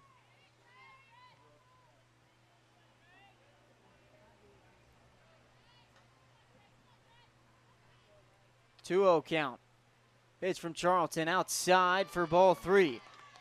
Charlton now in danger of walking Bridgewater's 3rd run.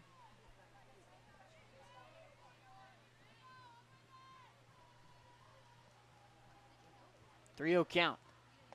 Pitch to Savage in there on the upper half of the zone.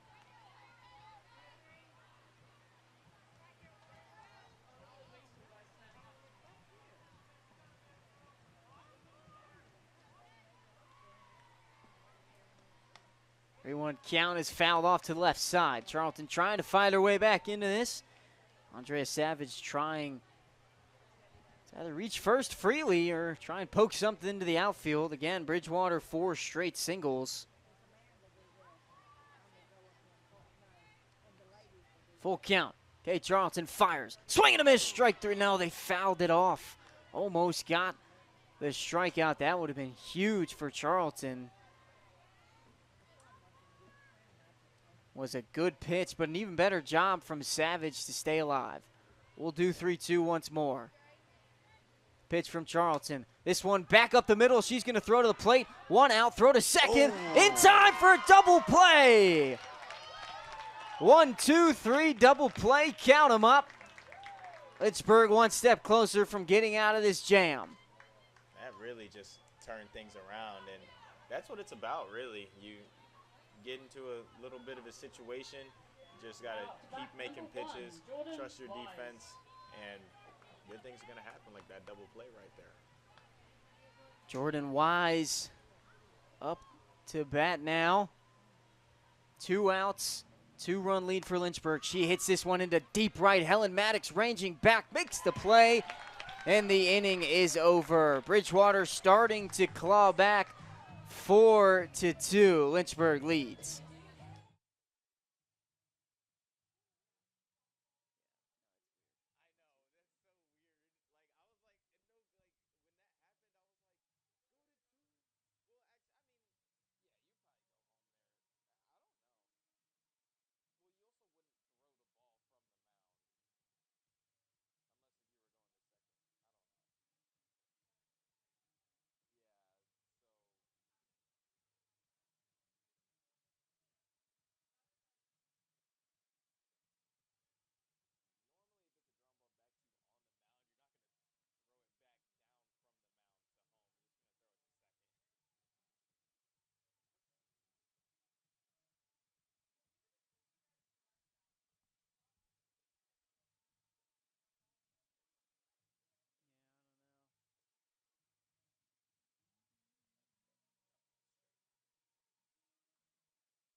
And we welcome you back to the Hill City. Layla Leetzen starting things off in the bottom of the 6th.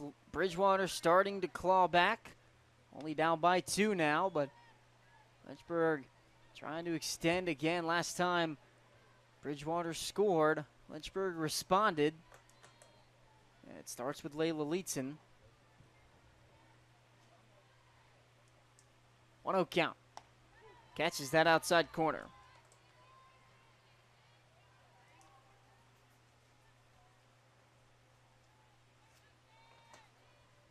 Leetzen 1 for 2 with a strikeout and a single. Finds herself in an even 1-1 count, now 2-1. See if Lynchburg can put on some insurance runs to close out this game.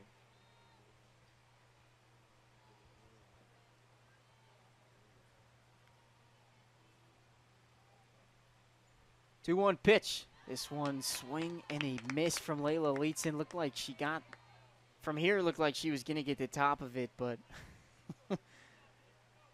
makes it a 2-2 count.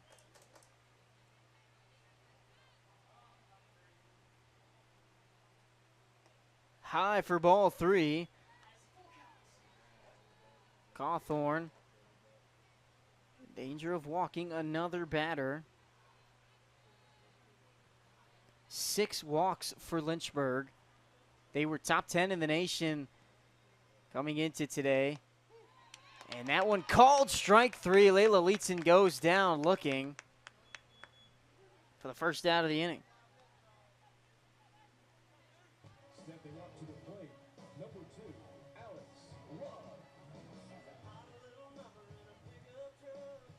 Alex Love, the leadoff hitter, will now hit with 1 out. She's 1 for 2 with a single and a walk.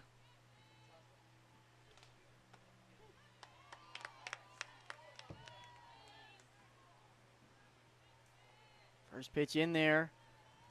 On to Alex Love. Cawthorn, other than that, bottom of the 3rd, really has locked it in the circle, only giving up 1 in the bottom of the 3rd.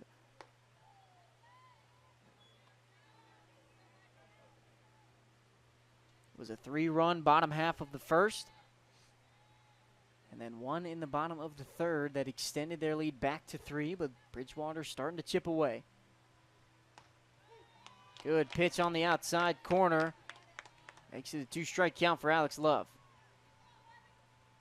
And honestly, there's really not more you can ask from your starter pitcher, especially if they come out and struggle early on, to just, really stick in there and roll over to second. Throw from Melandra in time for 2 quick outs. That'll bring up Sydney Bryant. Up at the dish, and number just 8, continue to put up zeros like she has done.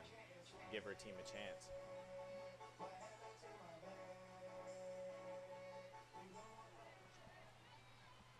Sydney Bryant, the freshman, up to the dish. She's 0 for 2 with a sac bunt. Strikeout and a fly out.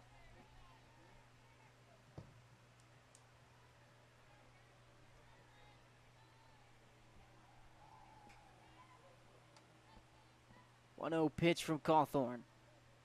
High for ball 2.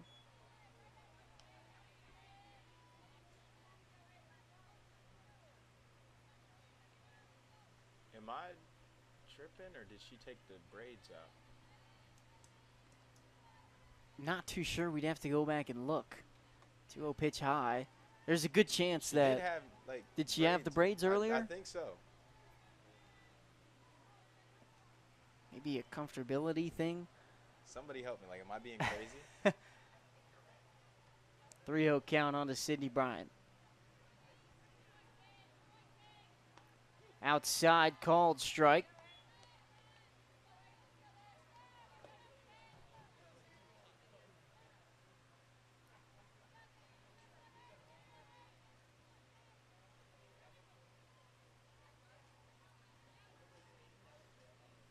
Three-one pitch from Cawthorn. This one hit into left field foul territory.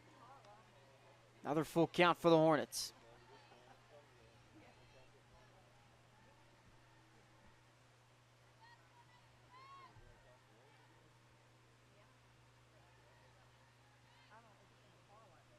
Three-two pitch.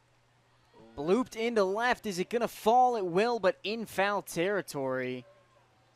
It's a good fight from Sydney Bryant.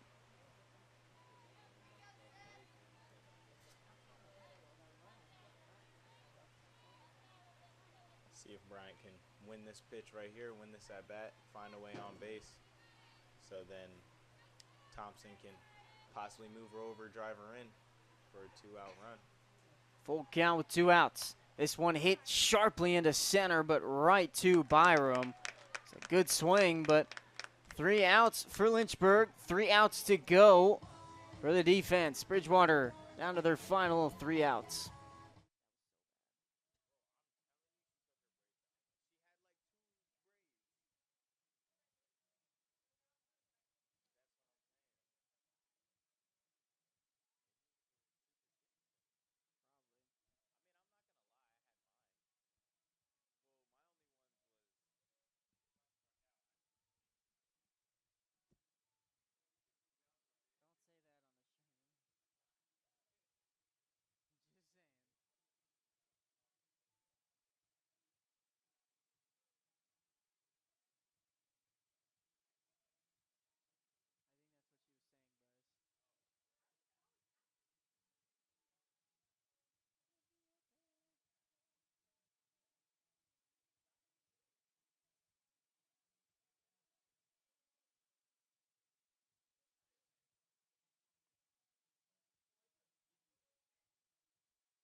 And we welcome you back to the Hill City. Bridgewater down to their last 3 outs.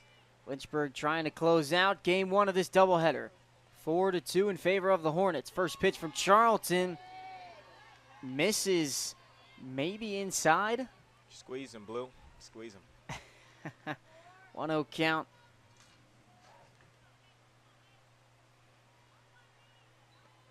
This one smoked back up the middle. Kenzie Cawthorn with a leadoff single. Step 1 completed. Now it's down to Caroline Melandra. That was Cawthorn's second base hit of the game. She's now 2 for 3, and now here comes Caroline Melandra, who led off the game with a double. Later stranded. It's also struck out and lined out. We'll get a pinch runner over at first base.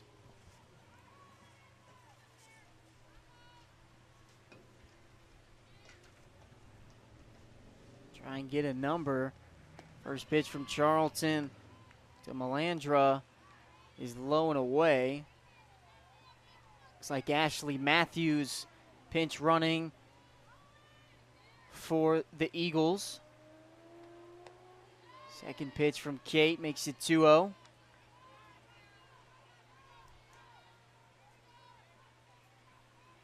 Ashley Matthews, 8 stolen bases on the season. She's not afraid to take off. 2-0 pitch from Charlton in there for the first strike of the AB.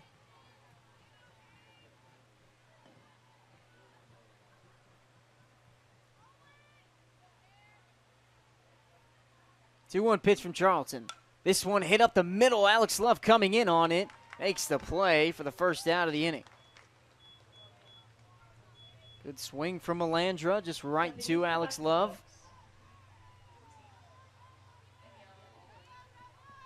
Number 14, Aniela Baldwin.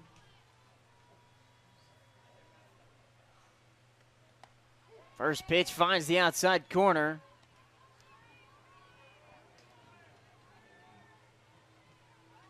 Wouldn't be a bad time to run right here either. Keeping that double play out attacked and then getting a runner in scoring position. Change up from Charlton, too high, evens up the count at 1-1.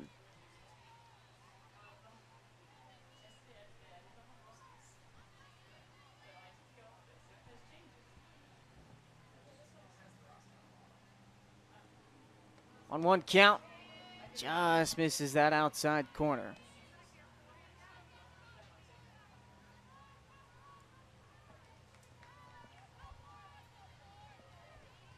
Two-one count on Daniela Baldwin. This one grounded to Watts. Flipped to second in time. Leetzen no throw to first, so Bridgewater down to their last out. Now up to bat. And that's Number another 8, thing with that McKenna speed factor. Mueller.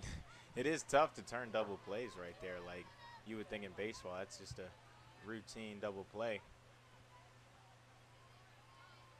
Brings up McKenna Mueller, trying to keep Bridgewater alive. Kate Charlton trying to shut them down. First pitch from her outside in the corner. Catches the zone for a first pitch strike.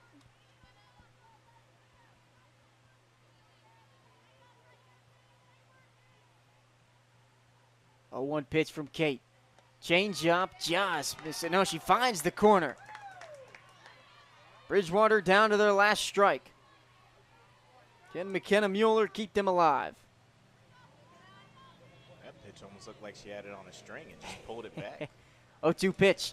Fouled back to the right side. Mueller already 2 for 3. Can she deliver once more for the Eagles?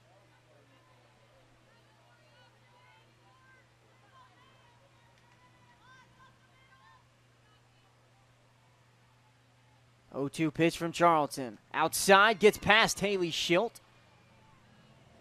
Baldwin will take second. 1-2 count now. You're not really worried about that runner on second. No. Money's at the plate right now. Tying run. McKenna Mueller. Can she stay alive? The 1-2 pitch. Change up. This one hit into deep center. This one is back. It's off the top of the wall. Alex Love has to come forward as it rebounds forward. We are down to a 1-run ball game. McKenna Mueller saw the change up the whole way. Launched it off the wall in center.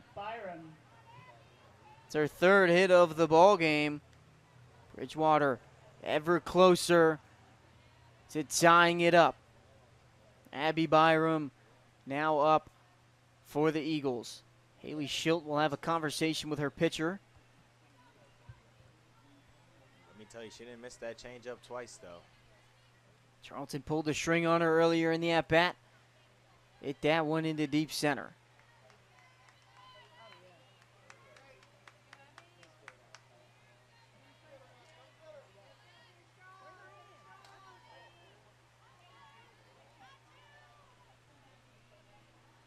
Byram trying to keep the Eagles alive. First pitch from Charlton, fouled off to the right side.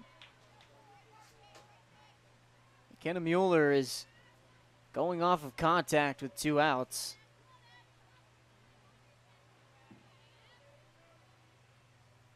And right here in this situation, the infield's got to do a really good job of keeping this ball in the infield and not letting that run score from second. Laying out for everything. 0-1 pitch. This one grounded sharply into foul territory, so Bridgewater Eagles again down to their last strike. Mueller fought back, got herself a double. Let's see if Byram has the same fight. 0-2 count. This one hit into deep left center. Play is not going to be made. This one hits the top of the wall also. Talianto has to come in and get it. Back-to-back doubles ties this ball game up. No, dude, hitting's contagious. That's a real thing. And as you can see right there, just back-to-back extra base hits from the Eagles ties this ball game up. Brings up Lily Moyers. So like my partner mentioned, back-to-back doubles. Kate Charlton will have a meeting as Dawn Simmons heads out, has a conversation with her pitcher. And she will give the ball back to Mackenzie Booth.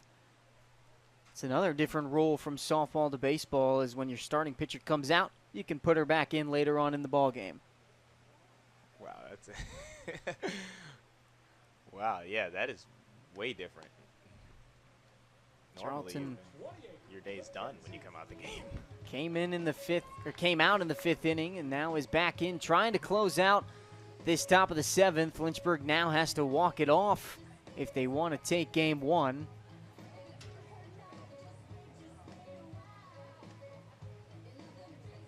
You know, didn't Lynchburg had 2 walk-offs Against Roanoke a couple weeks ago. So that means every game I've been to has been tight. They're familiar with the walk-off scenario.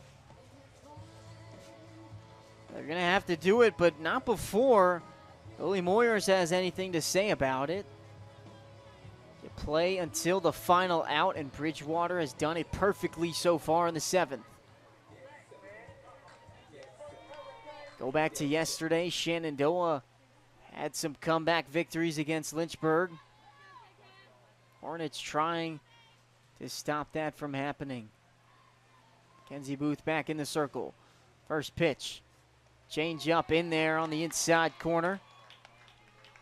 Both those doubles were hit in 2 strike counts. They both went down quickly 0-2. Yeah, that's just excellent 2-strike hitting right there. Just being able to battle off pitches, take pitches, and get something inside, catches Lily Moyers, so other runner on base.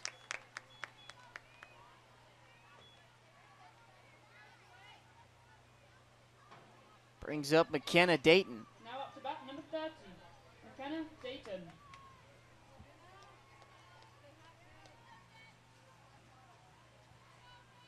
First pitch to Dayton. This one fouled straight back.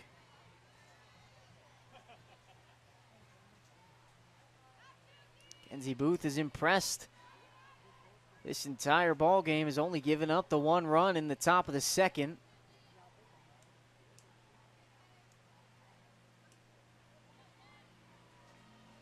The 0-1 pitch from Booth. Just misses that outside corner on the backdoor curveball.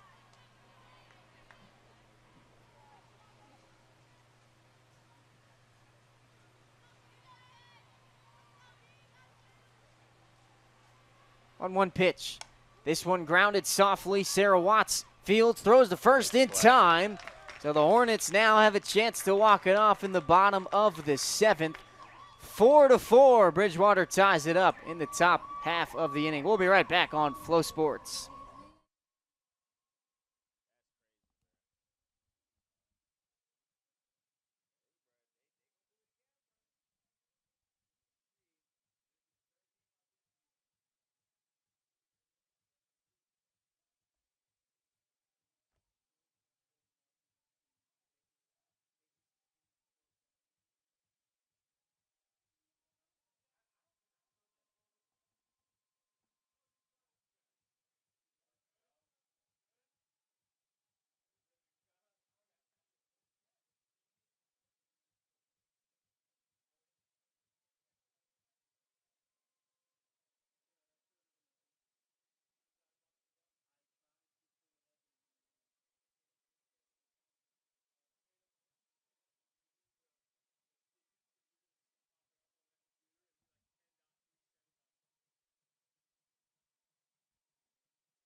Georgia Thompson leading off for the Hornets.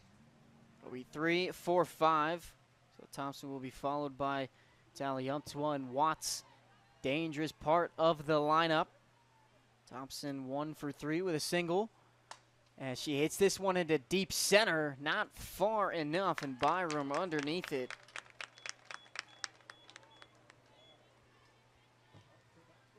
Brings up Alyssa Taliumtua, who's 0 for 1 with 2 walks. Scored once.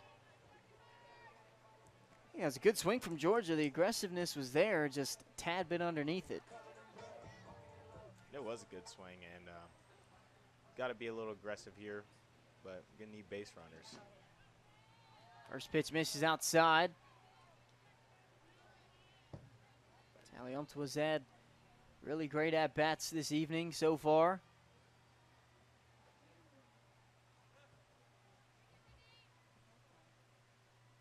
1-0 pitch high and outside. But like we said earlier, Lynchburg is no stranger to this situation. And they had 2 walk-offs earlier in the year, back-to-back walk-offs, and see if they can do it again right here. 2-0 pitch low and outside. Taliumtua. 3-0 count. Looking like she might get a third walk of the evening, but Cawthorn's been doing a pretty solid job after that bottom of the first. Has walked a lot of batters, but still a tie ball game. That one in there for the first strike.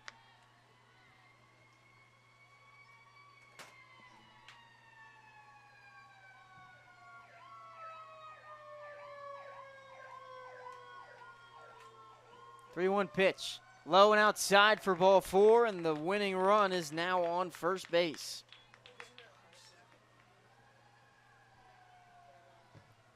Three walks for Taliumtua. She's eaten her carrots before today.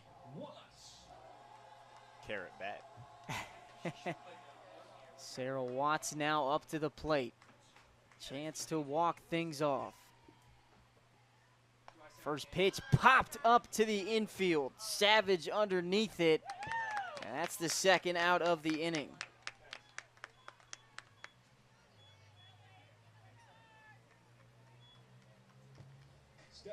Haley Schilt now at the dish. She's 1 for 2 with a sac fly and a single.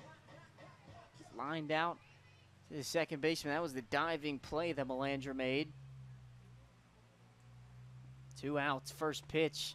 Taliumtua takes off her second to throw. It's thrown out of the glove. Taliumtua safe at second. They had Taliumtua dead to rights, but Mueller, when she went to go tag, the ball just flew out of her glove. So now the winning run just 120 feet away. And that's crazy because I was just about to say it'd be a great situation to run right here in within the first 3 pitches to get that runner in scoring position. Haley Schilt, likely a single away. Pitch in the dirt.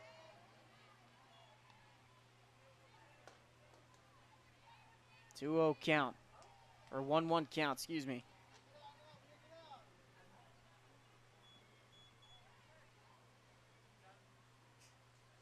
On 1 count onto the freshman. In the dirt for ball 2.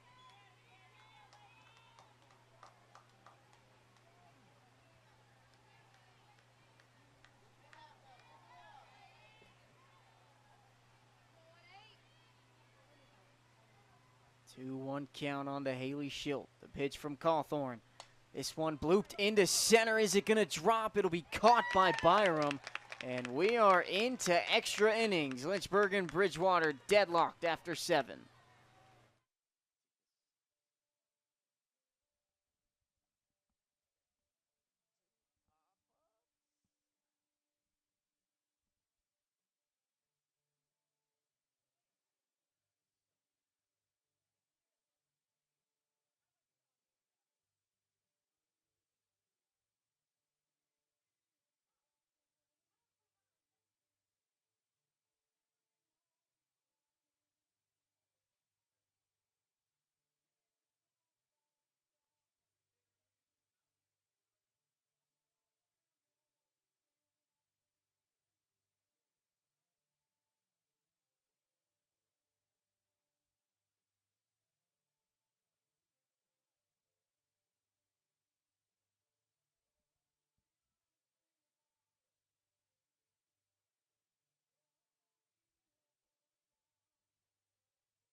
free softball. It's extra innings. Top of the 8th.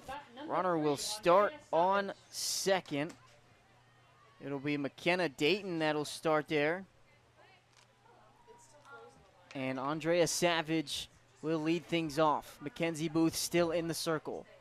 She'll lay a bunt down. It's a good one. Brianna Orange picks it up, throws to Layla Leetzen at first in time. So Dayton will advance to third. Andrea Savage with the sack bunt brings up Jordan Wise. Number 1, Jordan Wise. And really with this extra innings rule with the base runner starting on second, it just comes down to execution. Which team can execute it the best, and just getting that bunt down, getting that runner over with one out, and now it's really just get a sack fly or a base knock, something to get that runner in. You're almost always going to see a sack bunt in extra innings with the first batter. As this one's grounded to Georgia Thompson, she bobbles, throw to first in time. She looked like she was stuttering a little bit, but gets the play. Thompson does a great job of just sticking with that and delivering a strong throw to first to get that runner out. Really solid play. Now here comes Kenzie Cawthorn.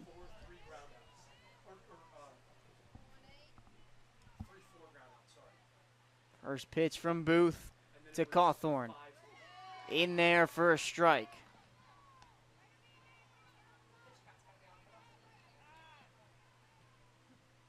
Timeout called. Sarah Watts will head to the dugout and give.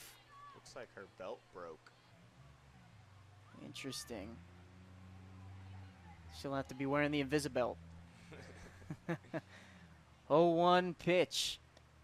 High for ball one.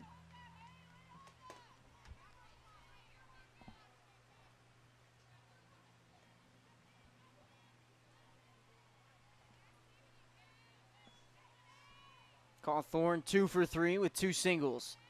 This one fouled to the right side. 2 strike count. This would be big for Mackenzie Booth if she could get her offense back in the dugout with no runs scored in the top of the 8th.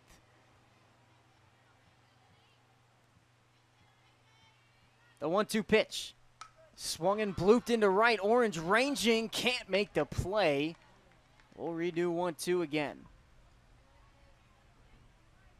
Everybody on the Bridgewater side holding their breath as Orange tried to range over to make the play. Nonetheless, Cawthorn has another chance.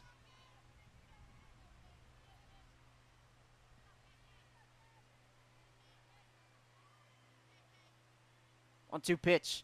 High for ball 2. Deuces wild. 2 balls, 2 strikes, 2 outs in the top of the 8th. Extra innings softball.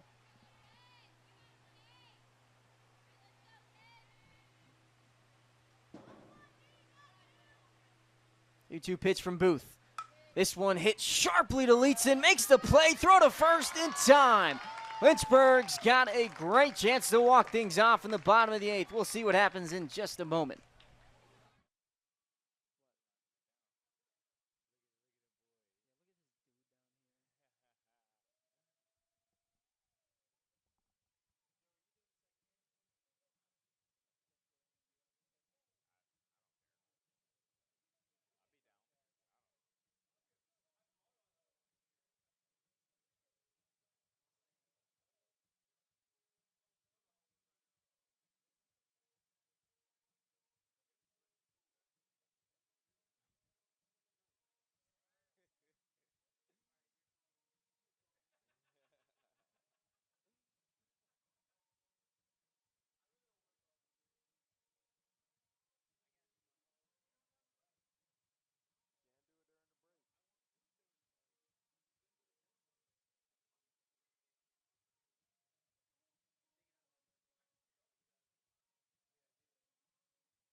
And we welcome you back to the bottom of the 8th inning. Helen Maddox set to lead off.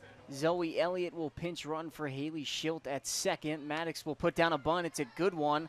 Throw to first in time. So now Zoe Elliott just 60 feet away from walking it off. And here comes Brianna Orange. If I still had my yard card right now, Ski, Should I use my yard card? I'll use my yard card. You used it? I'll use my yard card now. On me? Yeah. All right. First pitch to Brianna Orange. Fouled straight back. She doesn't need a home run, but just a sac fly to the outfield. Zoe Elliott's got some good wheels. The infield is in. Shortstop and second base look about even.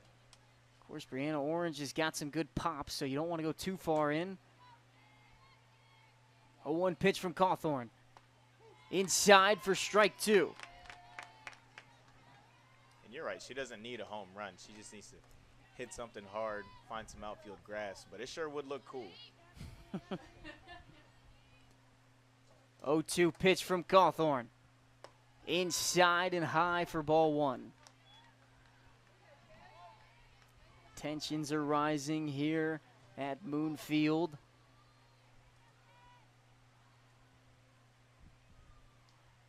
Cawthorn gets her sign.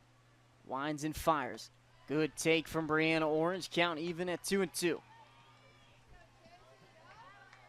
Let's see if she gets something she can drive right here in this 2-2 count, because that pitcher does not want to fall behind 3-2 right here. 2-2 pitch. Popped up straight back into foul territory. Is it going to hit the press box? It'll hit the side of it. Kyle Haney is here trying to make an attempt on it, but no catch. We'll redo 2-2 again.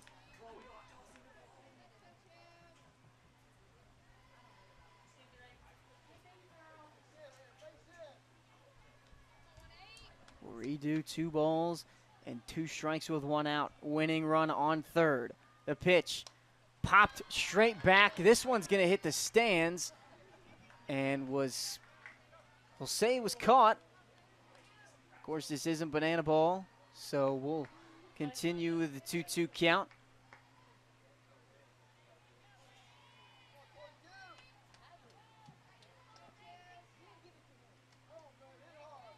Brianna Orange trying to walk off game number 1 of this senior day doubleheader.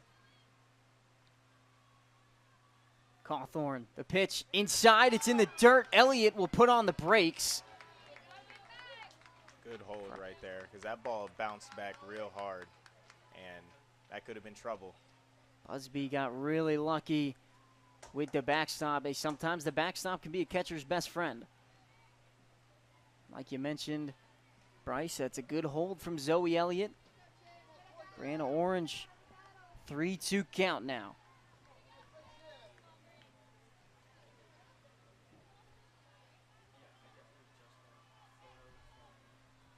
Full count. Cawthorn gets her sign. She fires. Inside for ball 4. It's a great at-bat right there. Just continue to battle, fight off pitches, battle, eventually draw the walk. It's Layla Leedson's spot, but we're going to get a pinch hitter.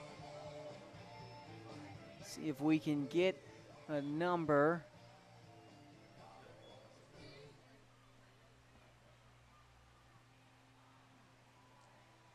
Looks like it'll be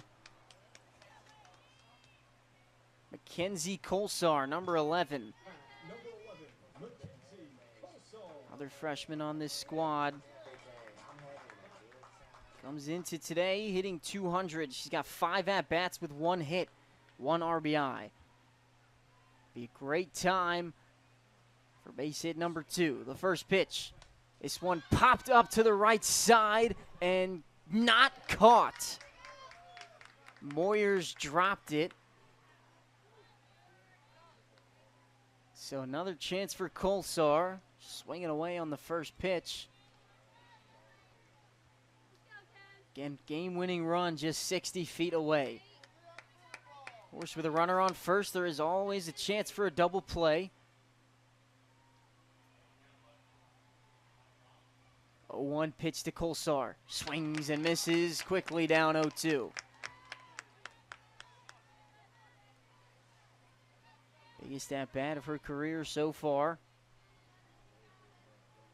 This is her 14th appearance. 0-2 pitch, swung on and fouled back. Busby just missed it. And the Hornets just do a great job of their offense of just being two-strike hitters and continue to foul balls off and stay in the fight and just continue to spoil pitches.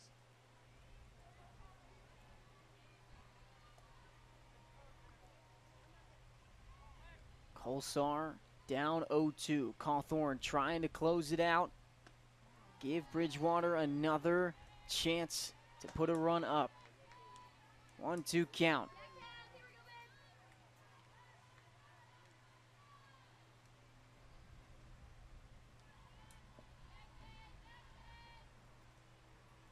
Mackenzie Kolsar, the freshman from Nokesville, trying to walk it off. 1-2 pitch. Grounded to the left side, foul. Good swing from Kolsar to stay alive. Oh boy, that was a game of inches. Just inches away from being a walk-off right there. 1-2 count again. 1 out. Parents and fans on their feet for Lynchburg. 1-2 pitch from Cawthorn. Swing and a miss, strike 3. Kolsar goes down swinging. For the second out of the inning. That'll bring up sophomore Alex Love, the leadoff hitter. Alex Love was recognized earlier during senior day. She's graduating as a sophomore. Be a perfect story to tell if she could walk it off. Swinging foul to the left side.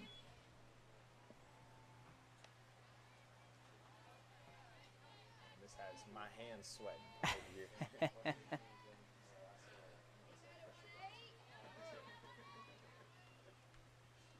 The Hornets getting very used to extra innings games. Bryce, you mentioned earlier, just a couple weeks ago, they were in 2 against Roanoke.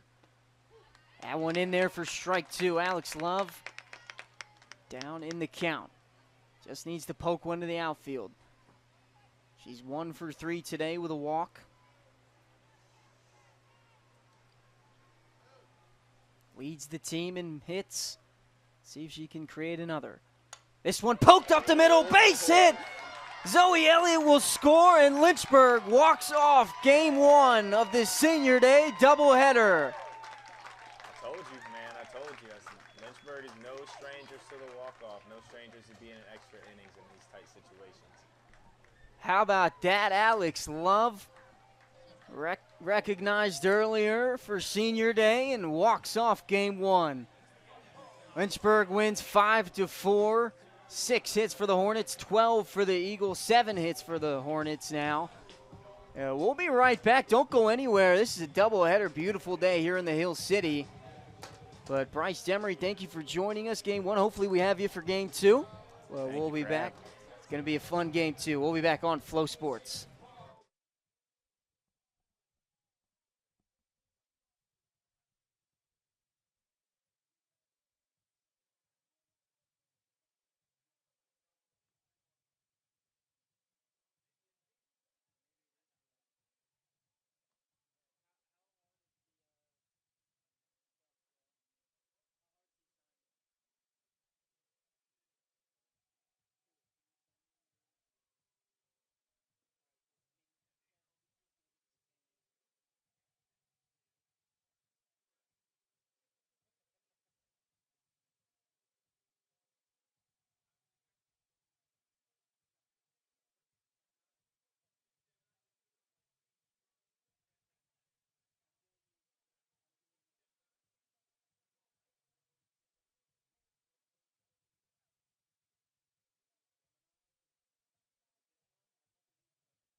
Howdy, folks, and welcome back into Game 2 of today's doubleheader. Joe Brennan joined alongside Bryce Demery after Lynchburg walked it off in the 8th inning. That one went to extras. Certainly a fun one.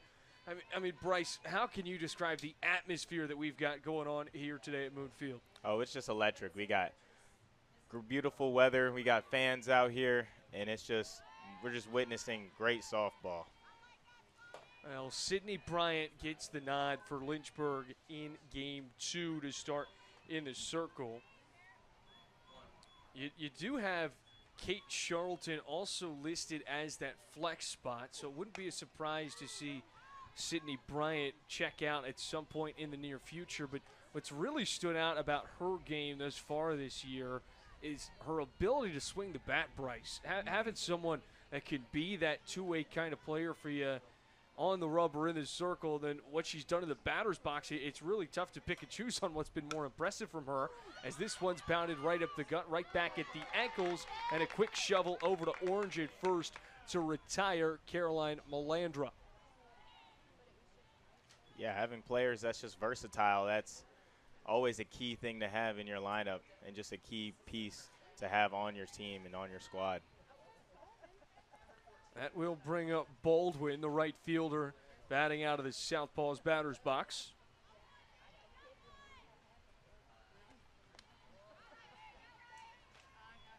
Baldwin in Game 1 reached on her final plate appearance as a fielder's choice, which ultimately turned into a run. Grounded out her first 3 at-bats of the afternoon as well.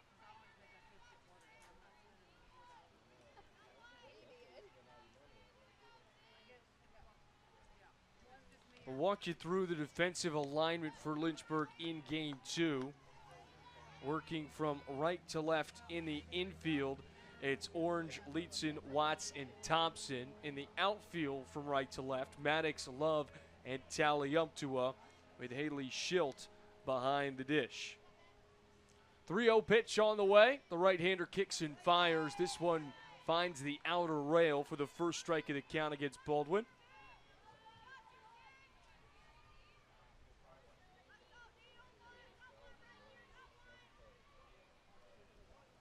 Bryce, what I think is so interesting about the program that you guys have is this one is chopped right back to the circle, and it's 2 assists for Bryant. What's so unique is you've got 2 programs that have former players step into that graduate assistant role. Obviously, with the softball squad, you've got Hudnall Hackett and Emily Charlton. How has that transition been for you? What have been some of the key takeaways on the baseball side of things? And really some of the key takeaways is just keeping that culture within the team, because as people will move on and graduate, sometimes that culture can get lost. And as you know, you're staying in the role and staying around the team, you're keeping that culture and that good energy and those winning vibes, with also good things to say and pass down to continue the winning culture. Well, this Lynchburg softball team has certainly experienced a whole lot of winning, but how about the solo jack from Mueller? And that thing just kept on carrying and went out. And, you know, I do love home runs. We had 2 little tricklers right back to the circle, but this one, a bomb off the barrel. Up to bat, number 0, Abby Byram. That brings up Abby Byram, batting in the cleanup spot. Let's walk you through the rest of the batting order for the Eagles in Game 2. We've already seen Melandra, Baldwin, and Mueller. Now Bynum in the cleanup spot, digging in from the left side. You've got Schaaf on deck and Savage in the hole, followed by Branch, Ramsey, and Cawthorn to turn around the order. More or less a similar lineup than we saw in Game 1.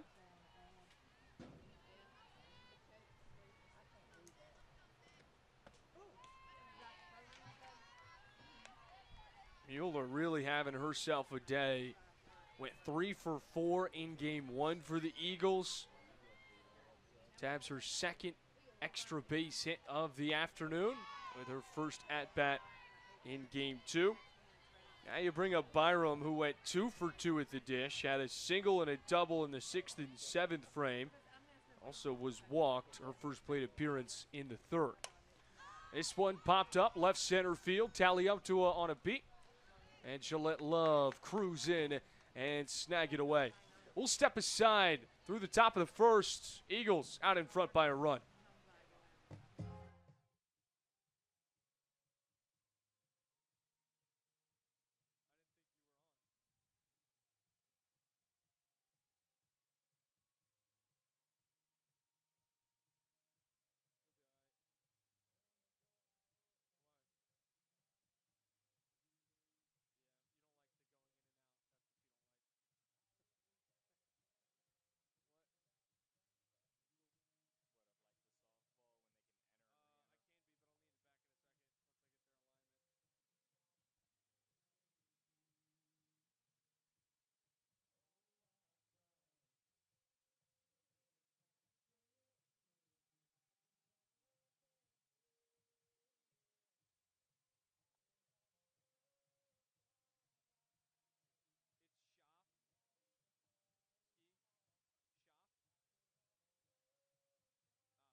Play number 2, Alex.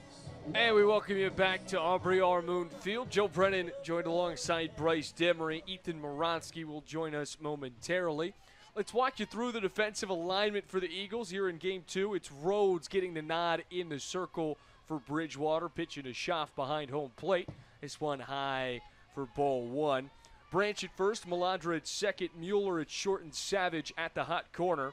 In the outfield from right to left, it's Baldwin, Byram, and Ramsey. The batting order for Lynchburg starts off with Alex Love, who digs in with a 1-0 count as Rhodes deals right out to center field. Can of corn for Byram. 1 up, 1 down as it brings up Sydney Bryant batting second in the order. She'll be followed by Georgia Thompson, Alyssa Taliuptua, Sarah Watts, Haley Schild, Helen Maddox, Brianna Orange, Layla Leetzen to turn around the order. Feels somewhat unusual to see Watts all the way down there at 5. She's traditionally a little bit higher up in the order. You could see her really anywhere between 2 and 4. Nevertheless, the way the bats have been swinging as of late, Bryce, feels like there's no wrong choice with who you want to put in this order. Right, and honestly, for me, the 5 spot's one of my favorites, just because you have a lot of action on the bases when you're up at the plate, and maybe that's why they want her kind of in that heart of that lineup so she can drive in some more runs and get some RBIs for the program.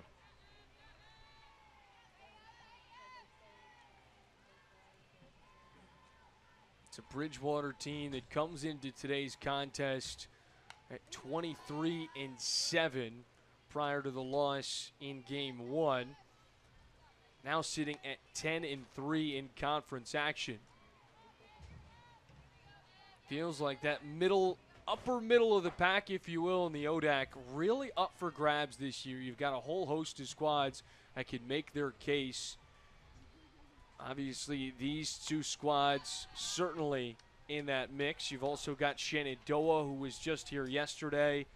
Can never count on a squad like Randolph-Macon, which has a rich history of success, but certainly it feels like Virginia Wesleyan somewhat in a tier of their own with the way that they've been playing this year. 1-2 count for Sydney Bryant. The right-hander kicks and fires. A grounder fielded on 3 hops by Mueller. Zip to first in time. 2 up, 2 down. For the Hornets. It's been a great sophomore campaign for Evelyn Rhodes, the utility player out of Hiwassee, Virginia. Went to high school at Blacksburg. right now this year with a ERA of 141, a record of 9-2 in her 13 appearances and 10 starts. Really feels like Rhodes and Cawthorn have carried majority of the weight throughout the year for this squad, and really both of them, it feels like option 1A and 1B. Rhodes holding her batters to an average under 200 at 196, and really does not walk a whole lot. Just 8 free passes given up this season.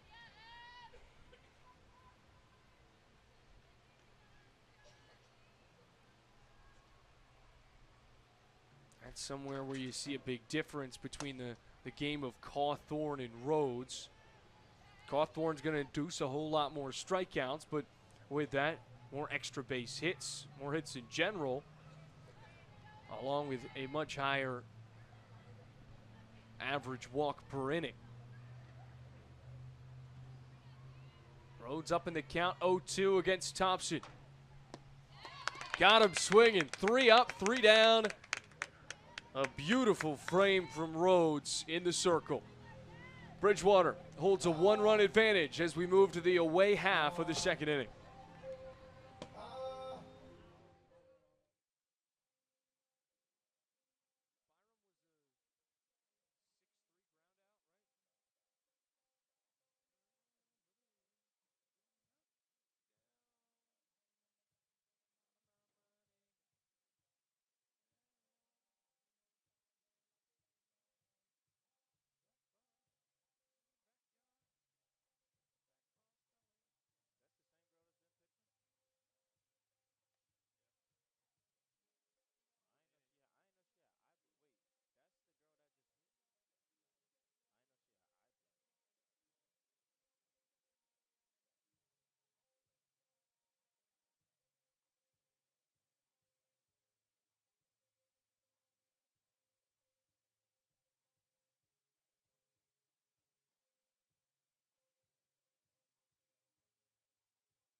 Number 17, Lexi Shea.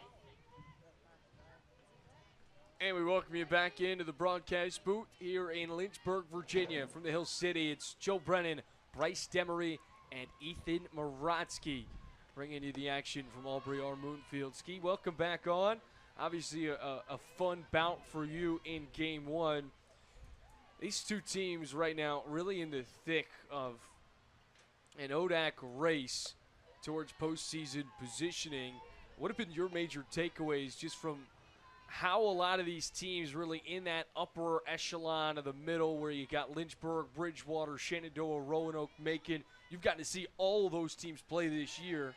What are your thoughts? Yeah, I mean, it's easy to say that this is one of the best conferences in the nation. I mean, obviously you got the #1 team in the country, Virginia Wesleyan at first, but I mean, Lynchburg, Bridgewater, and Shenandoah, we saw how well Shenandoah played yesterday. They're a really great hitting team. I mean, even pitching at the same time, so. 4-pitch walk for Lexi Schaaf puts the leadoff runner on Next first. up to bat, number 3. This is a Andrea really Savage. great conference. The Old Dominion Athletic Conference always has powerhouses in every sport, but softball definitely one of the main leaders. Amazing to see what Shenandoah has done as of late. On an 8-game win streak, they have just found their stride. And Bryce, you're someone that has a really great sense of what's that like when a team gets hot.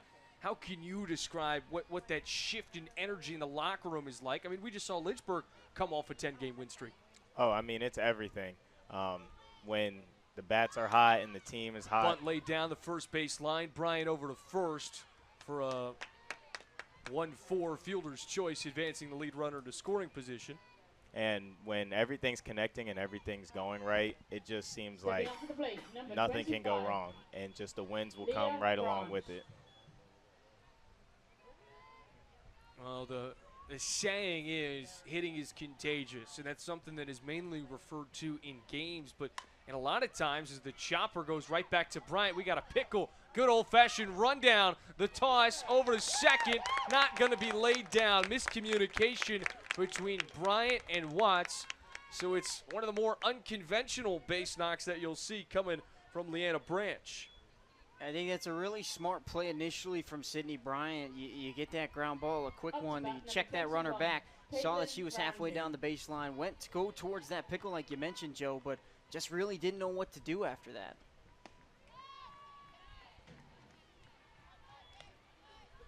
I mean, I know you're an outfielder, Bryce. I really just know you as a designated hitter, but as an infielder, do you think the play right there is going to the shortstop, trying to find the second baseman, and just going back and forth? Grounder over to Watts, gloved with ease. This time they'll retire the lead runner with no issues. It's a 6'5" fielder's choice. Again, another smart play by this Lynchburg infield. Initially, Sarah Watts, you can go for two and try and get that double play with the 6-4-3, but you get that lead runner out, and even though you got 2 outs, it makes it a lot easier. I mean, you can get a force out at every bag now. First pitch waved by for strike one. Kenzie Cawthorn at the ditch, looking to turn around the Bridgewater order. And I think right there with the pickle, you want the runner to commit one way or another on the base path. And I think what just happened right there is that there was no commitment, and I think that's where the miscue kind of happened.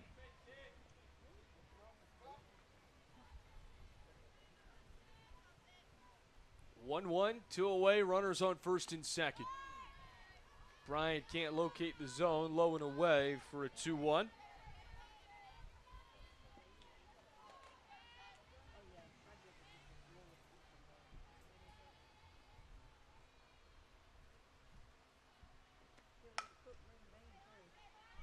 Foul ball down the left side. If we take a look at what this Bridgewater squad had coming into today's affair, back-to-back ODAC sweeps against Randolph and EMU, which included 2 run rule victories. And prior to those 2 ODACs, you had a non-conference where you split with CNU. And that gives you somewhat of a taste of how these 2 teams should match up on paper, just by similar opponents, similar results in those 6 contests. What really stands out on the schedule for Bridgewater was, yes, you chalk up 2 losses against Virginia Wesleyan, but the fashion of which they happened, it's tough to try and say there are a whole lot of moral victories in sports, but it's tough to not come out of that against the #1 team in the country and say, you know, we only lost by 2 runs. We held them to 4 in that first game. Yeah, doing that it's very impressive that the team's able to rally back. And payoff pitch over to Georgia Thompson, zips to first. And 2 Ducks left in the pond, both in scoring position for the Eagles. We stay stuck at a 1-0 ball game, headed to the home half of the second.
Tally up to bat for Lynchburg in the bottom of the second inning. They'll go 4, 5, 6 in their order after a 3-up, 3-down opening frame to kick off their second game of the day.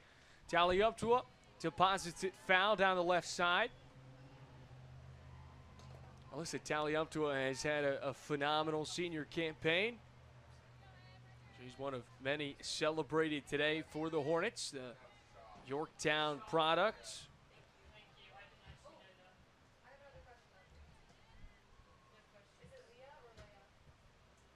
0-1 pitch, waved by for the second strike of the count. Tallying up to a hitting .275 this year. 28 hits, 6 of which have been extra bases. She's done a great job of drawing walks this year as well. One away from tying for the second most on the team. This one shot out dead center.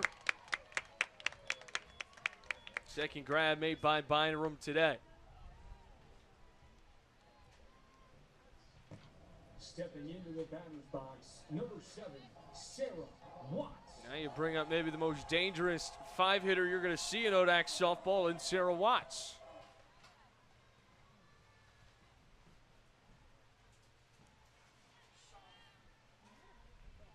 Watts has been red hot as of late.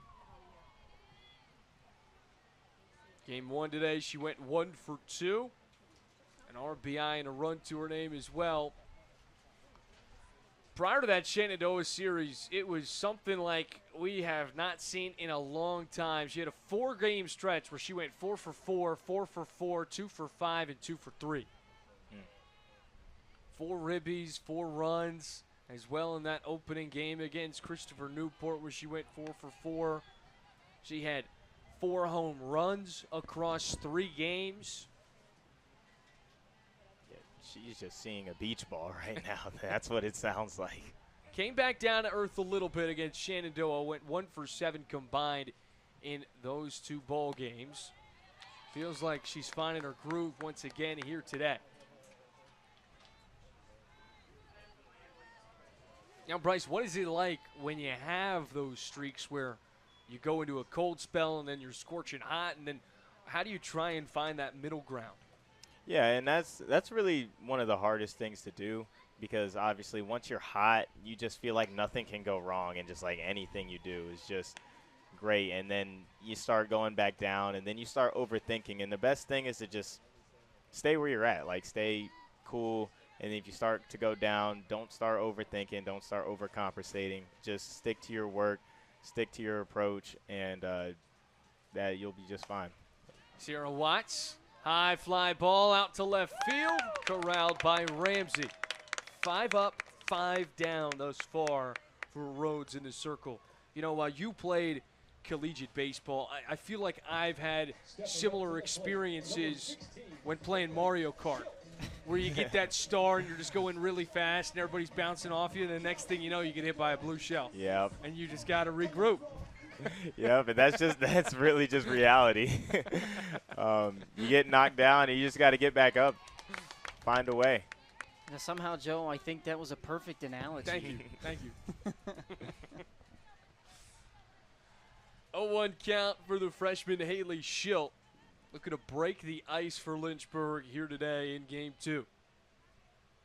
Rhodes winds and fires. This one a soft blooper in foul territory. Branch tried to track it down but didn't have the limbs to reach it. That was a tree joke.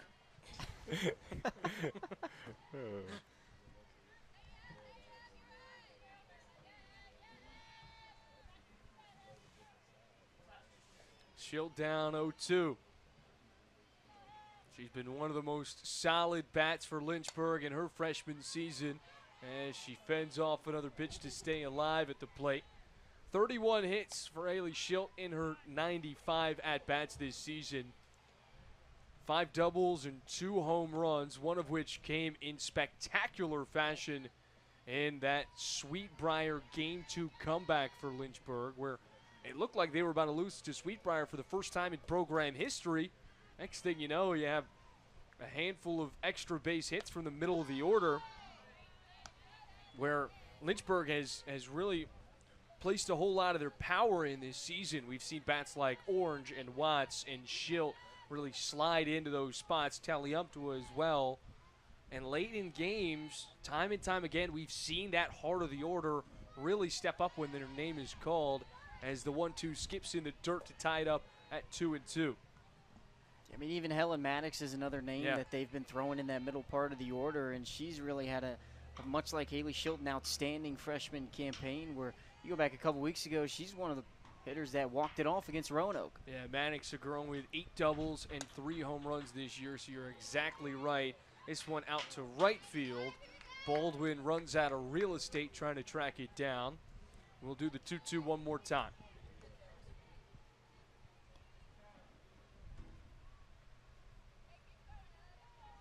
And you know, Joe, just to go back to your question you asked earlier about what it's like being a graduate assistant with the team, probably one of my favorite spots is being that middle ground, that bridge between the coaching staff and the players.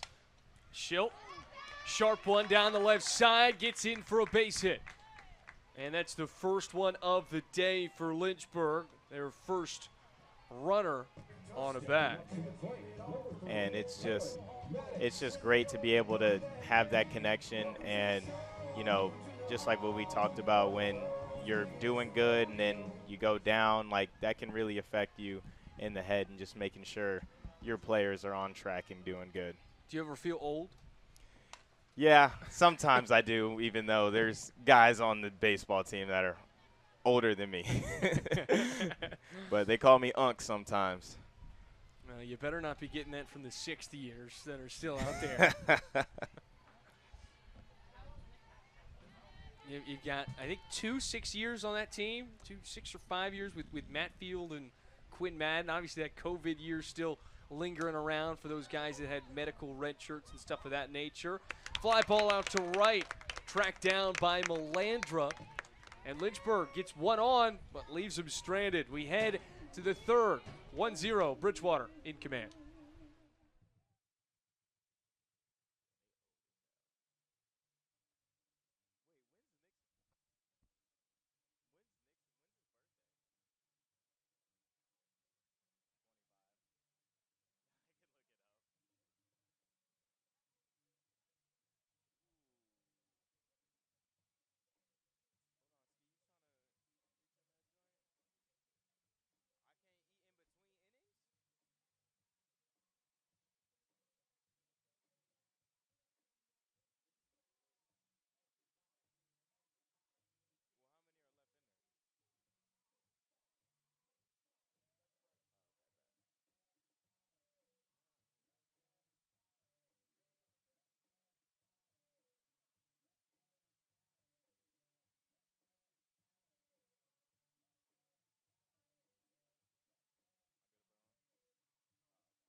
And we welcome you back in, back up to the top of the order for the Bridgewater Eagles. Caroline Melandra, 1-3 ground out to start off game 2.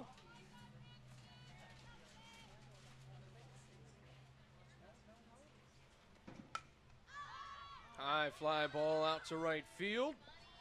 And a nice glove from Helen Maddox in foul territory. It's a really nice play right there, just running all out to go make that grab. And it'll bring up Baldwin. Baldwin has had a really strong hitting campaign in her junior season. First pitch right down the pipe or up top for a 1-0 count. Baldwin hitting .386 this year, an on-base percentage of .436. This one able to catch the zone to tie it up at 1-1. She had a phenomenal outing in their most recent doubleheader against the Randolph Wildcats. Going 3 for 4 in game 1 and followed it up with a 2 for 4 performance, and having a run in each one of those respective contests.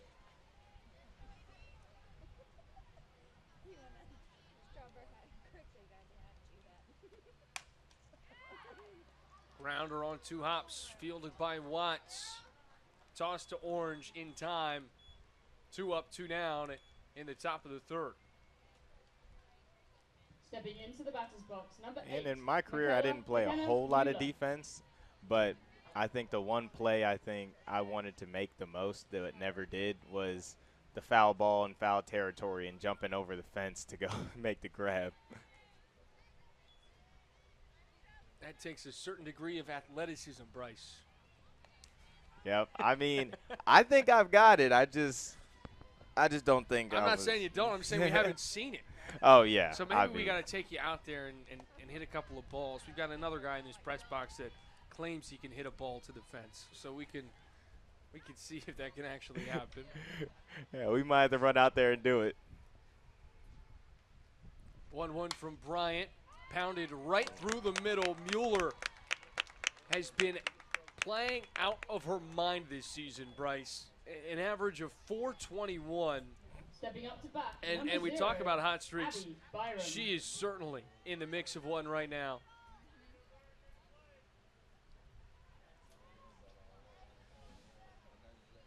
A hit in 13 of her last 14 games.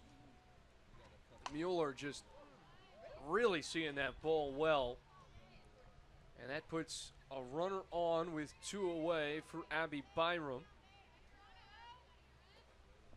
That's just impressive stuff right there. And honestly, pitcher's going up there, and it's just you're trying to get ahead because as soon as you let a hitter like that get in the driver's seat, you're in trouble. Absolutely. Today feels like a big one just in terms of tiebreakers and what we've got going on the rest of the year. For Lynchburg, you would have loved to at least get 3 of the 4 and split with Shenandoah yesterday, but obviously that one doesn't go your way.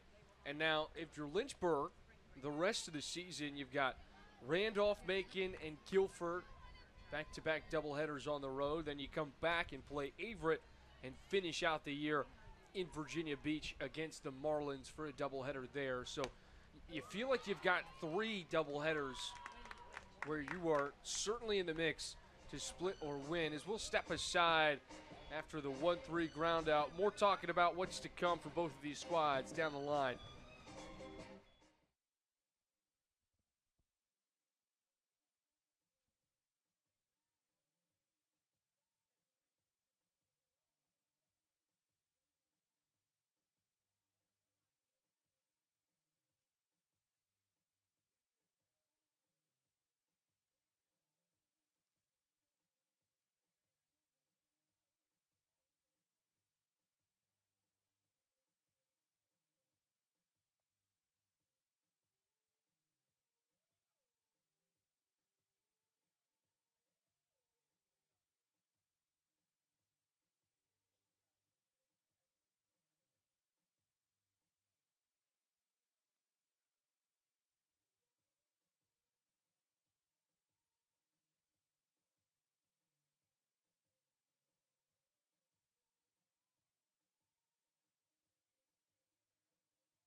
And we welcome you back into the Hill City. Brianna Orange leading things off.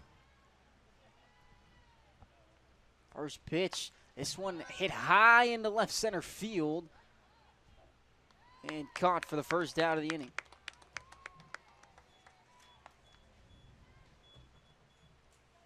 So 1 pitch, 1 out. For Rhodes in the circle. Brings up Layla Leetzen. Second leadoff hitter, as usually the 9 spot is called.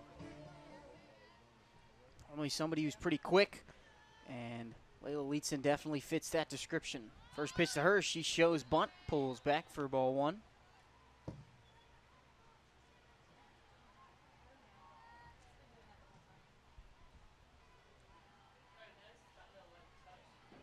1-0 count on to Layla Leeton.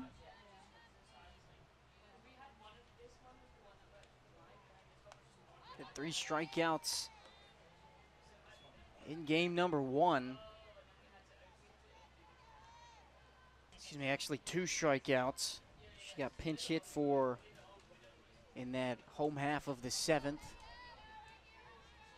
Finds herself in an even count at 1-1.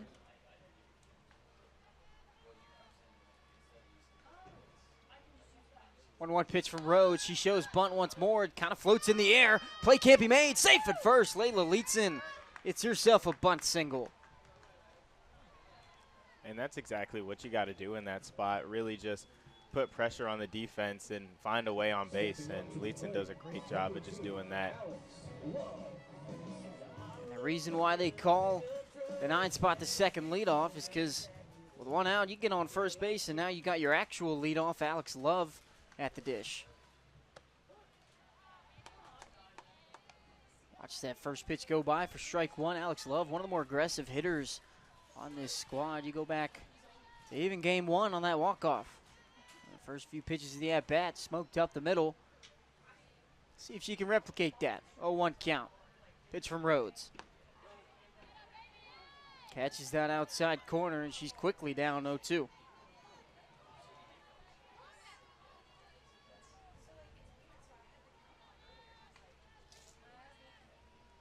0-2 count on the sophomore Alex Love. Rhodes fires outside. There goes Leeton to second, throw in time. Layla Leeton out at second base. She can't believe it. She's got her hands up. That'll be the second out of the inning.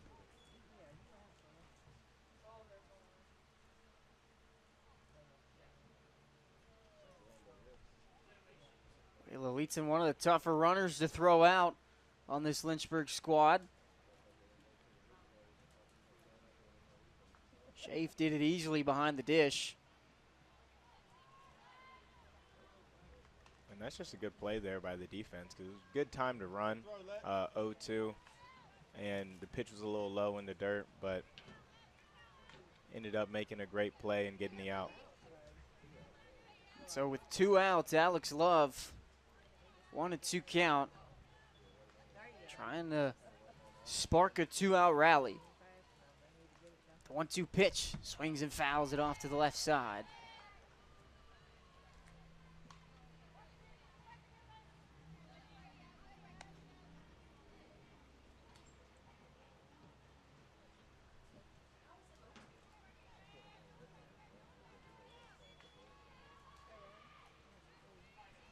Two strikes on Alex Love. The pitch from Rhodes high. Alex Love ducks out of the way. That thing looked like it had some heat on it. Wish we had some radar guns up here. 2-2 count. Deuce is wild here at Aubrey Moon Field. The pitch. This one grounded softly. Charging is Melandra and gets Alex Love at first. That'll be the 3rd out of the inning. 3 up, 3 down for the Hornets. We'll be back for the top half of the 4th action on FloSports.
And we welcome you back into the Hill City of Lynchburg, Virginia. It's the Hornets and the Eagles in Game 2 of today's doubleheader. Lynchburg got the win in 8 innings, 5-4, to start off today's contest.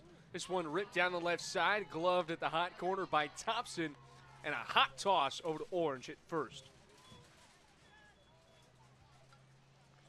Lexi Schaaf retired on the 5-3 ground out. Now it brings up Andrea Savage. Up to bat for the Eagles, number 3, Andrea Savage.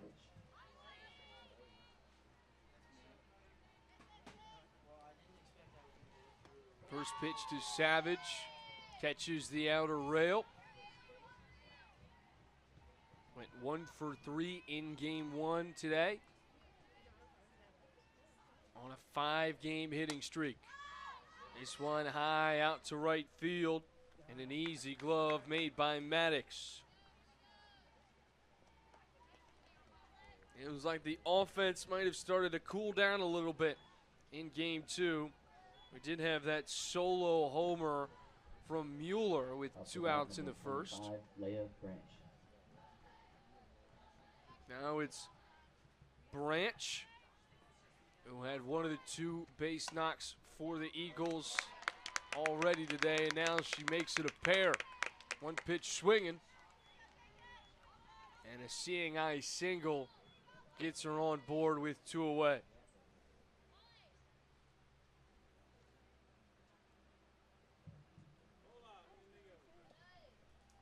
And looks as though we're going to get a pinch runner for her at first.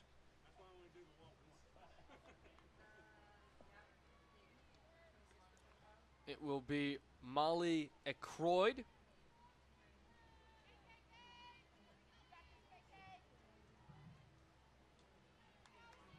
Up at the plate for the Eagles, number 21, Kaylin Ramsey. Aykroyd, an elite bag swiper this year, 12 of 13.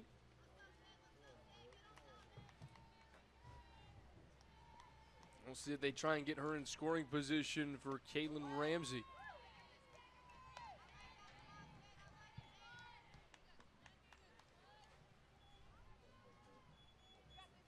Talked a little bit earlier about what Sydney Bryant has done this year for Lynchburg.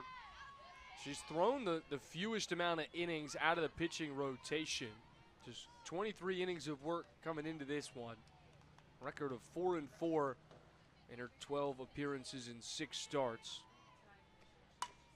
This one off the glove of Bryant, shot out of a cannon.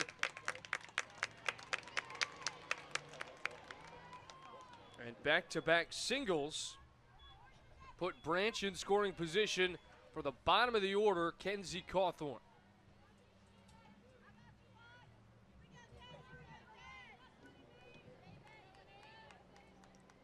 This affair is the most amount of time we have seen Sydney Bryant in the circle this season.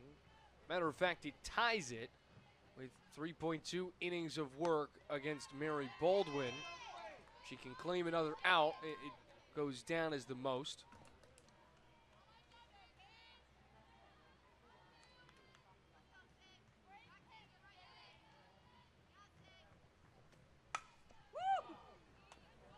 Ripped down the left side for a foul ball. A long strike.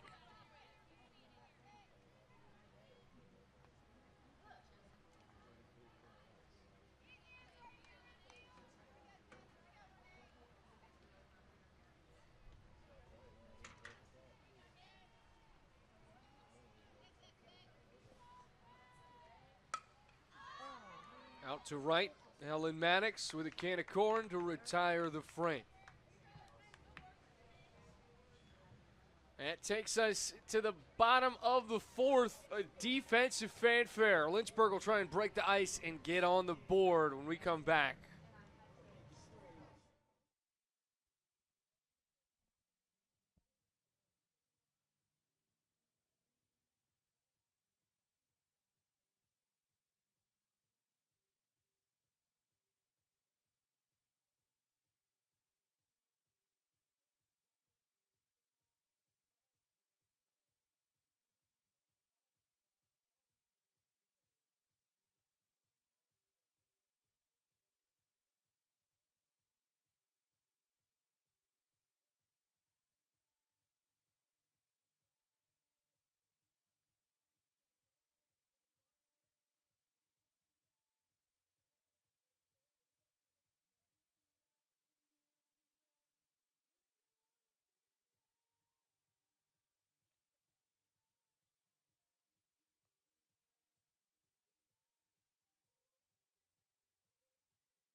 Sydney Bryant up at the plate for Lynchburg as they'll go 2-3-4 in their order. A high fly ball over to left field that is corralled for the first out of the inning, or bottom of the inning, if you will. Up at the plate for the Hornets, number 14. That brings us to Georgia Thompson. Thompson struck out swinging all the way back in the first. It has been a slow offensive day for Lynchburg in game 2. Heads up play made by the first base coach. Get away from that one.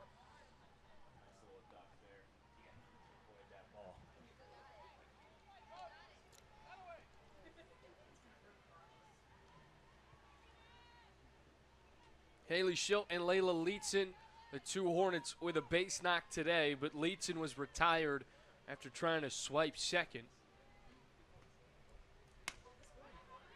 Chopper down the right side, glove by Melandra, and a quick flip over to Branch. Once again, just great defense from Bridgewater in game 2, keeping the Hornets quiet. We'll see if Lynchburg can do some of that two-out offense they had going last game, where they're getting that runner on and moving her over and then using a single to drive him in. So here's Taliumptua. First pitch well outside.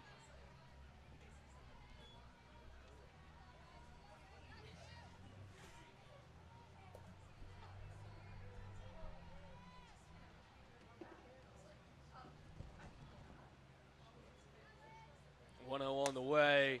This one driven out to center field. Byram at the track hauls it in for what feels like a 6-pitch inning, if that.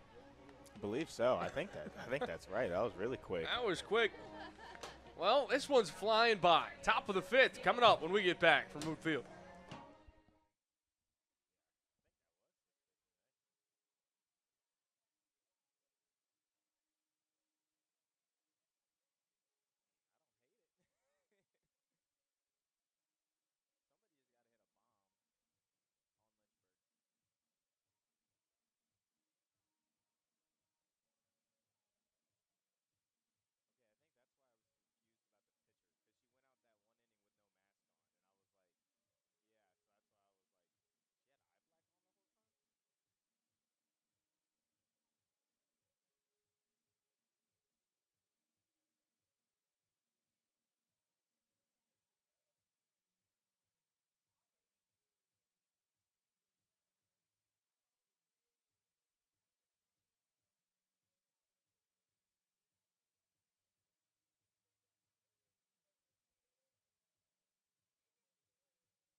First pitch up and away from Sydney Bryant. Kick off the top of the 5th inning. We're having a good time here at Aubrey R. Moon Field. It's that time of the year again where you can just sit back and relax and watch some ball. You've got the Lynchburg softball squad certainly in the mix. Baseball as well is having a good time. High fly ball out to right, grabbed by Helen Maddox. That will retire Caroline Melandra from the top of the order and bring up Baldwin. What's so great is you've also got Division I baseball and softball in the mix with Liberty University as well, who had one heck of a run last year in the softball column, as this one is lined over to Cheryl Watts, snared. 2 pitches, 2 outs. It's been that kind of day. It just has been wild.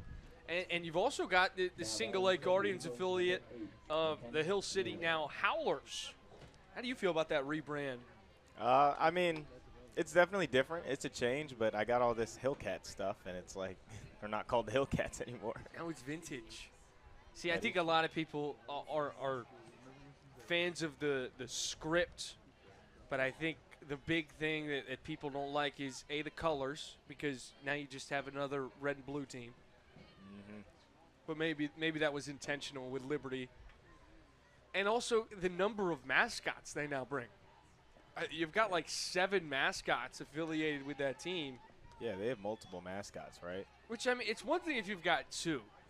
Like, I know Auburn's got the tiger, and then they have the live eagle that flies around, which everybody's a fan of. Mm-hmm. I think a lot of schools will have like a male and a female version of a mascot. Yeah. That is, without a doubt, 5 pitches to end the inning. Mueller retired on a line drive over to right field. We move to the bottom of the 5th. Lynchburg still looking to get their first run to tie this ball game up.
Bottom of the 5th inning, it's Cyril Watts leading off the Lynchburg Hornets, going 5, 6, 7 in their order. Haley Schilt on deck, Helen Maddox, 2 freshmen to follow up the phenomenal veteran in Cyril Watts. 1-0 pitch from Rhodes. The right-hander winds and fires up high for ball 2.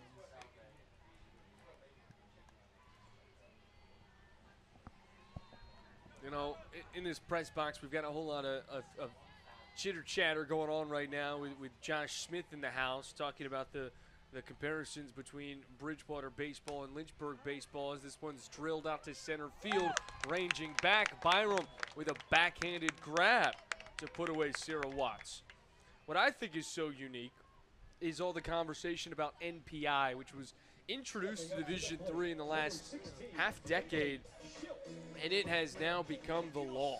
I mean, that is, you think about, you know, polls that you see in terms of the AP or the media or the coaches, and it all gets thrown out the window when you've got the college football playoff committee or the analytics or this or that or the other. Division III doesn't have the luxury of having those selection committees, so they have inherently then made the transition to going strictly by the analytics. What have you thought as someone that's gotten to play against these opponents from an analytical standpoint, and how do you see it compared to what the computer sees? And I really see it as, like, I try not to pay attention to it a whole lot because rankings are just numbers at the end of the day, but I do think that there is truth in it. Like, if you're ranked, like, you're a good team and you know how to win games, and I feel like higher in the ranks you're going to get better pitching, better hitting, and just teams that know how to play baseball. Well, I'm just going to give you an example that it's adjacent but top of the mind because we had the lacrosse game last night, and I can tell you that Washington and Lee is a team that has consistently been in that top 20 this year in the coaches and media poll because it's a program that has that rich tradition of success in Division III lacrosse. This year, from an NPI standpoint, they stand around 50, but they still find themselves in those rankings. So is there one that you tend to lean towards a little bit more? Do you trust the NPI more, or do you trust the coaches and the media that have been covering it for years? And that is a really good question. Thank you. I think, in my opinion, I'd have to go with probably the coaches, just because I think they've been around it more. They know those teams, and they know how they play. And really, like, at the end of the day, it just comes down to playing the game and winning games. Because numbers and stat sheets will say one thing, and it's like one team should win, another team shouldn't. But that's why we play the game.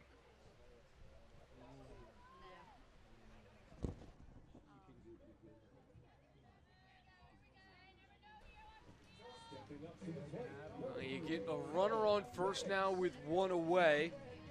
They will put in a pinch runner in place of Haley Schilt. And Helen Maddox will try and keep the streak going.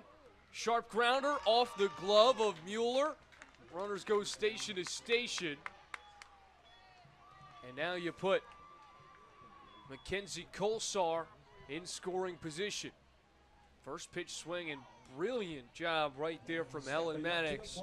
Felt like it was just a matter of time until she got going.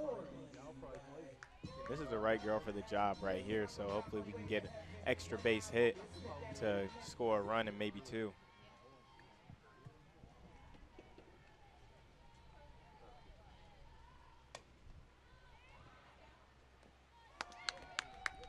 Shallow fly ball. That will retire Orange. Stepping into the batter's box, number 33, Layla Leeson. That brings up Layla Leeson.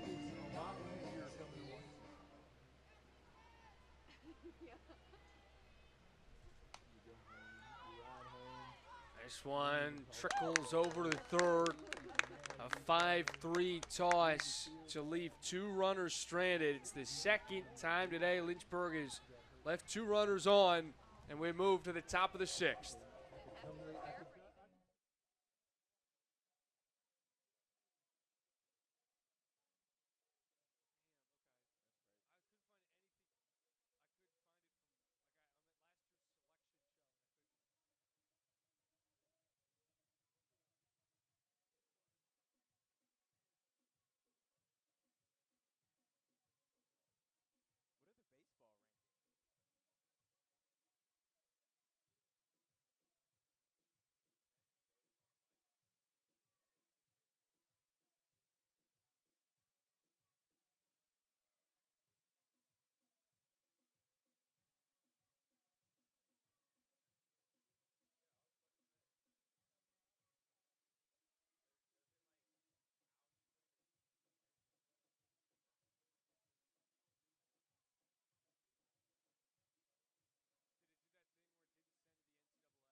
Back at Aubrey Armoon Field on Lakeside Drive in the Hill City. Joe Brennan, Bryce Demery here with you on behalf of LHSN and FloSports.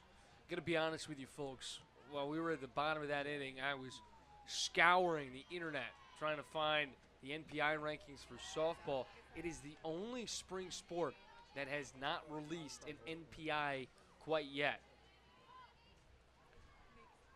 Last year, the first NPI was given out on April 6th. The second poll was on the 13th, so there's a good chance that it comes out tomorrow.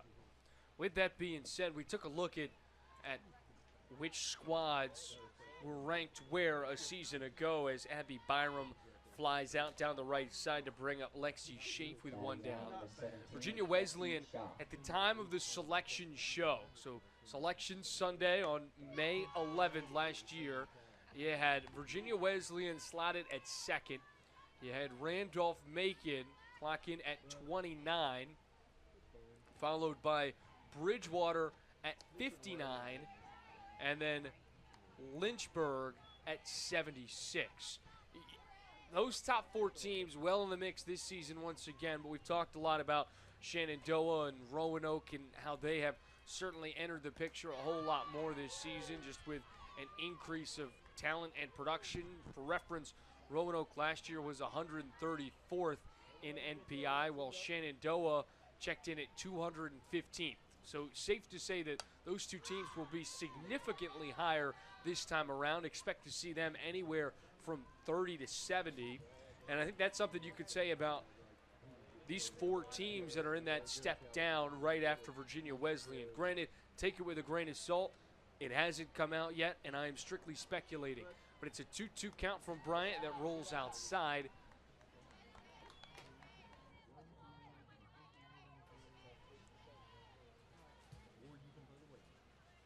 Oh, and I got an inside scoop from our Director of Athletic Communications, Eli Schilling, as this one is pounded down the right side, gets away from Helen Maddox, and a single turns into a double. So he found this MasseyRatings.com for Division III softball, which gives us a projected NPI of what these analytics might tell us about. So it does have Virginia Wesleyan at first. It has Lynchburg at 75th, Bridgewater at 33rd. Let's see about Shenandoah, 47. And Roanoke was that last team we wanted to look for, 89. So your boy was pretty close. Yep. You pretty much almost spot on. It went from 30 to 89, 33 to 89 rather than 30 to 70. But certainly a whole lot more can still happen. Right now, Bridgewater, you got to feel like you're in a really good spot the rest of the way. And what's going to be so much fun for this Bridgewater team is what you've got up on deck after this doubleheader, where you go play the other Hornets in Shenandoah. Grounder to Watts, the throw to first on time. 2 away, but Schaaf advances 60 feet over to third. So you've got Shenandoah after this, and then you follow that up with Roanoke at home, and then Randolph-Macon to end your ODAC slate. Then you've got a non-con against Mary Washington in Fredericksburg to conclude the regular season. But, I mean, you couldn't ask for a more dramatic finish to the regular season for Bridgewater, playing Lynchburg, Shenandoah, Roanoke, and Randolph-Macon, and 3 of those 4 doubleheaders all being away. Yeah, and it's really going to be a test for this squad to see how well they're going to do against those teams, and also being on the road. And the end of the year is when, you know, good softball needs to be played, and that's when your best softball needs to be played. And it's so interesting to see how much is going to change from last Wednesday, if you will, or if you even want to call it last Saturday to this Saturday, where there's just so much in terms of you've got the big-time matchups, one after the other, where Shenandoah plays Lynchburg yesterday, and then they have Sweetbriar today, which is somewhat of a challenge. They've got one of the best arms in the conference. Then Bridgewater and Virginia Wesleyan, EMU, and then Roanoke. So you just have so much in that middle of the pack playing each other, as there's a 5-pitch walk, dish to Branch, and now brings up Ramsey with runners on the corners and 2 away. This is a spot where we could see Branch try and squeak into scoring position and just force Schilt to make a decision behind home plate. Dawn Simmons might be anticipating that and wants to talk it over, or we could potentially see a pitching change here. She might want to go into the pen. This is everybody's favorite time of the year. I mean, you've got 2 weeks remaining in regular season action, and that ODAC Softball Championship pod play is going to kick off on May 1st. And everybody obviously wants to punch their ticket to the championship. You might miss graduation for it, but I think they'd be okay with that. Yeah, they would for sure. But, I mean, this is the time of year you spend the fall, the winter, and just everything preparing for to just come out here and get the job done at the end of the year. What's been so unique about Lynchburg's squad this year is you had maybe one of the most veteran teams in program history with how many fifth years came back for that COVID season. Then you graduate 11 players, and it's a whole host of new talent that has found their stride as this season has moved along. Fly ball over to Orange, gloved with relative ease as she almost stumbles over her second baseman.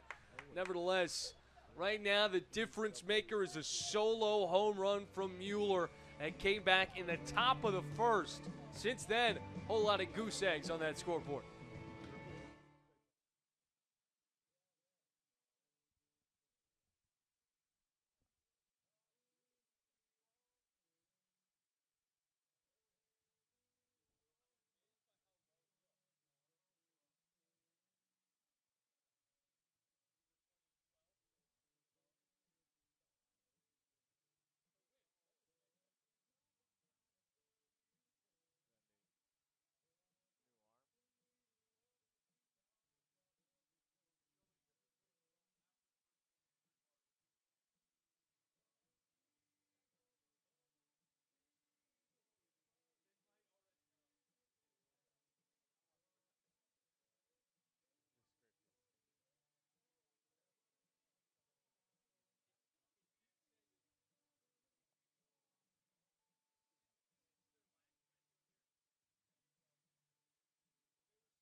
Back up to the top of the order for the Lynchburg Hornets.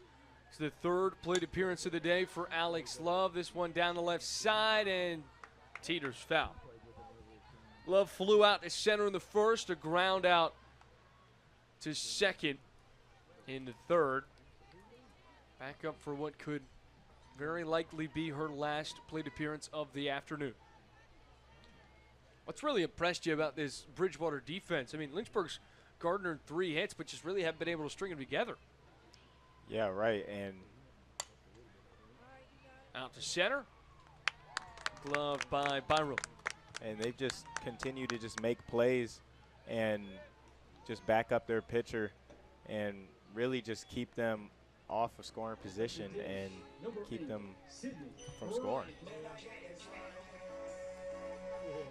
Sydney Bryant has done a good job of keeping Bridgewater from scoring, but she wants to match the one spot she gave up in the top of the first.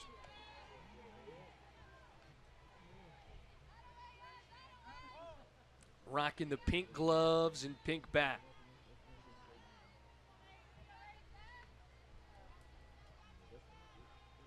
Oh, 1. Outside to level it at 1-1.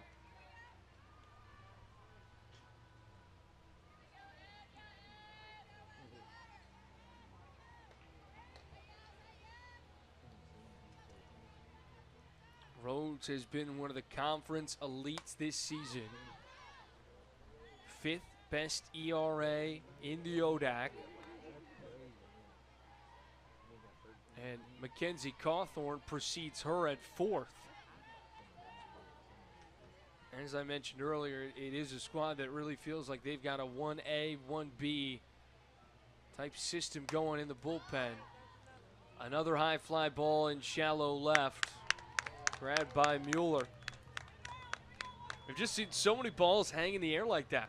And when you look at the opponent batting average at these two pitchers have induced throughout the season, it really isn't much of a surprise. I mean, Rhodes is holding them to 195. Yeah, and really, Lynchburg would have to change their approach up a little bit. The balls are hanging up there and getting caught. Just like that, what I was about to say, hit it hard on the ground somewhere, make the infield work and make plays. Georgia Thompson grabs her first base knock of game 2. To bat for the Hornets, number 17, Alyssa Taliuptua. That brings up Alyssa Taliuptua. If you can string together a couple of solid offensive at-bats for Lynchburg, that might be able to turn into something. And we talked earlier about that heart of the order, stepping up time and time again. And these spots all season, this is exactly what it feels like. You have no dice all day long. It's been close but no cigar. And now you get Thompson in scoring position, Taliuptua on first, and a bat like Sarah Watts, whose barrel has been blistering throughout her senior season. And, you know, I think they heard me because as I just said that, need to adjust to hit. Oh. Thought that one was going to leave the ballpark, but it left the ballpark foul. But if you're at home, this is the moment where you grab the popcorn and get on the edge of your seat. Sarah Watts with an 0-1 pitch. This one gets away from Schaaf behind the plate. Runners move station to station. Taliuptua at second. Thompson at third. And a meeting in the circle for the Eagles. What's this conversation going to be? I really think this conversation is just about how you attack her. Because right now, a single is going to score 2 runs. So I think they're trying to knock this ball down and keep it in the infield and prevent 2 runs from scoring right here. Great showing today at Moonfield. The fans out. You've got every wrestler at Lynchburg in attendance.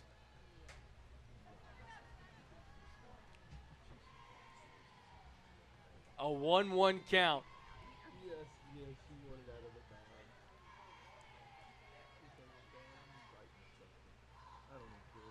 Rhodes deals. Watts holds off for ball 2.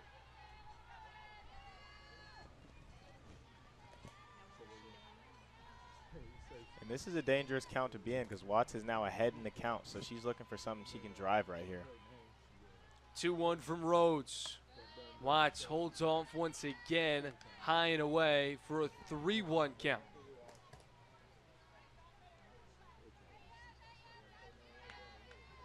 You've got Haley Schilt on deck.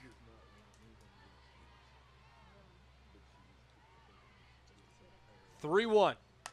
Watts lined over to second, off the glove. 1 runs in, the second on the way, and the Hornets take the lead in the bottom of the 6th. And that was just a great swing right there from Watts. Just letting that ball get deep, not trying to do too much with it, even though it was a big spot, and just keeping the swing simple and complex and just hitting something hard right at the infielder and gets the job done. When I called the bat blistering, yeah, it comes off of that barrel red hot. It was smoked. Took the skin off the ball that time around. And just like that, Lynchburg has an insurance run to their name. Schilt will try and extend it.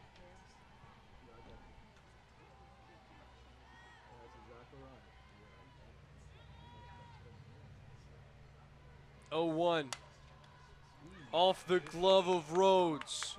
Can she beat the toss? Yes, she can. Schilt in 4-wheel drive cruises in. And that's just great hustle right there from Schiltz to just hit that ball. It was probably going to get up the middle, but get stopped by the pitcher and just able to book it down the line and beat that throw out.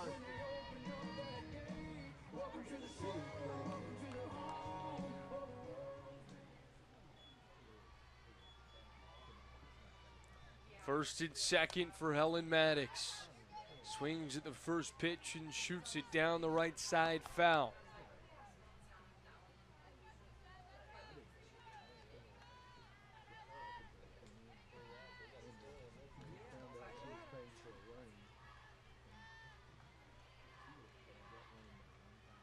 Oh, 1 tattooed right down the middle. Sarah Watts rounding third. Is there going to be a play at the plate? No.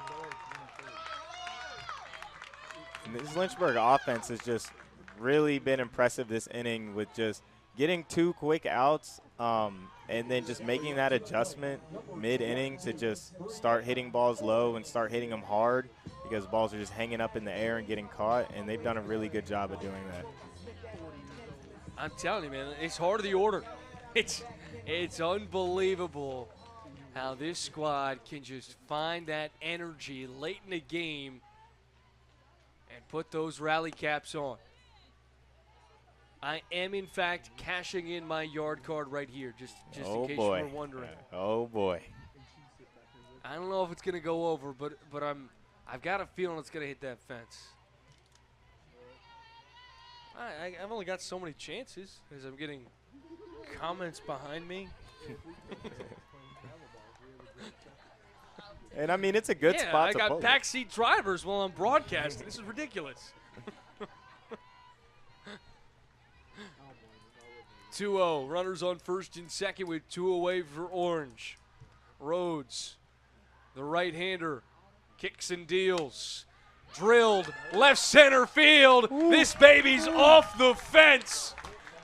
Did call that one. Called that one.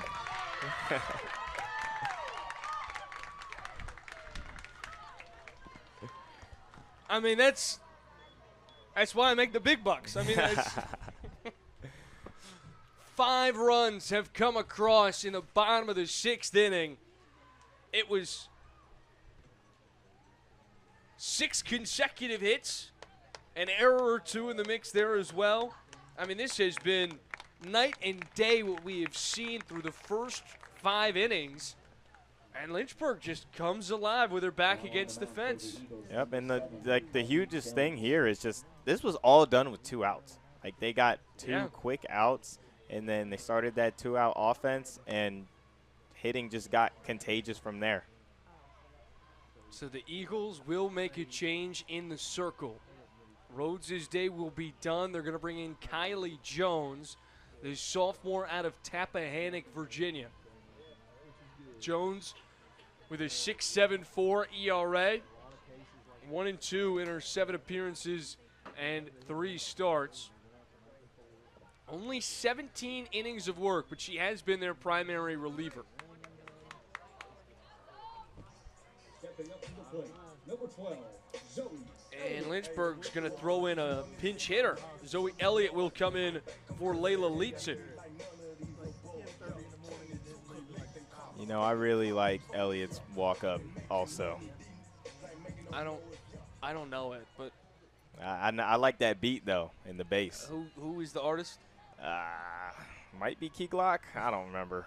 I mean, if you don't like Key Glock, I don't trust you.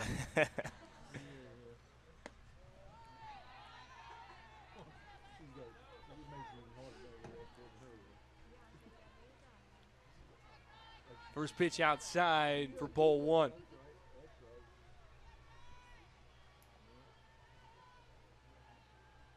Orange just cleared the bases on her at-bat. An RBI or a double that drove in Shilton Maddox. Oh, you had to ask me. That's what it is. Elliott now looking to return the favor. 2-0 on the way. Ball 3. So tough being right here in our spot because every pitch looks so good. Yeah, it really does. And, you know, I thought that one might have been in there, maybe a little up, in. That's an easier one. Skips in the dirt, 4-pitch walk. And back up to where we started this inning. Alex Love to lead off. Stepping up to the plate, Great spot for Love to cash in another RBI to her name. Force outs at 1, 2, and 3. Love holds off. Taking at the shoelaces for ball 1. Speaking of shoes, she's actually got on my all-time favorite cleat. I believe it's Adidas Afterburner 5s.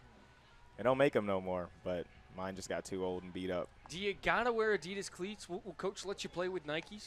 It got to be Adidas, and it's got to be the team colors. You can't roll out there with some pink cleats. It'd be cool, but wouldn't be too happy with that.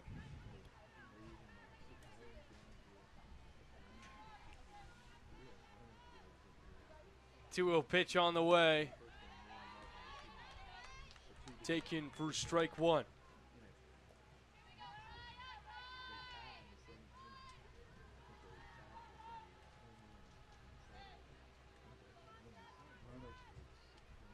Kylie Jones looking to pound the zone.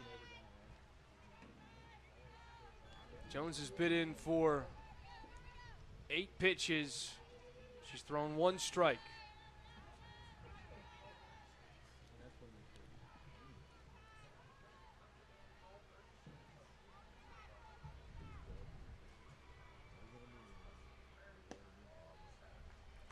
A 5-pitch walk.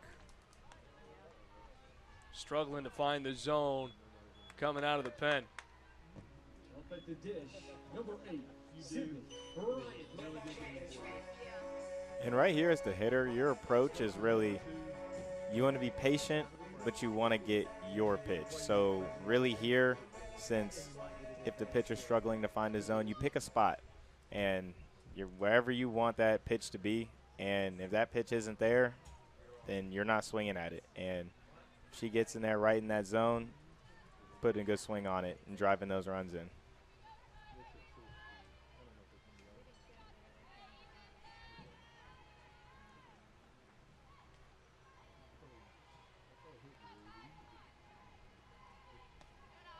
First pitch downstairs for ball 1. The bases are loaded. 2 gone. The last out for Lynchburg was the last time Sydney Bryant was at the plate.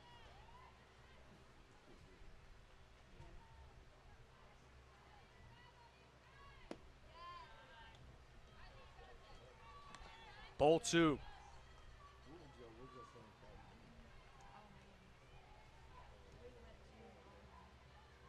And it seems like the Eagles might be making a change right now. Somewhat unconventional to see it at this stage.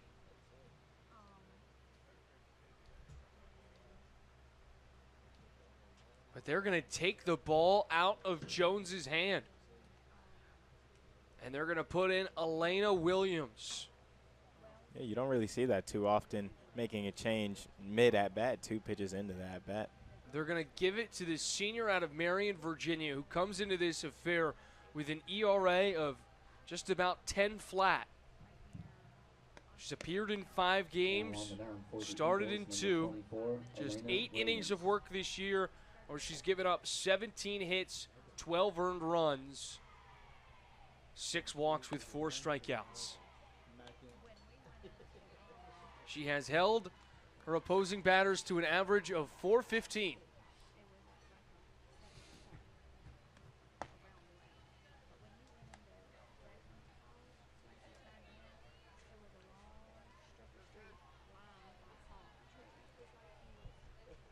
And what feels like the biggest spot she's been in all season long.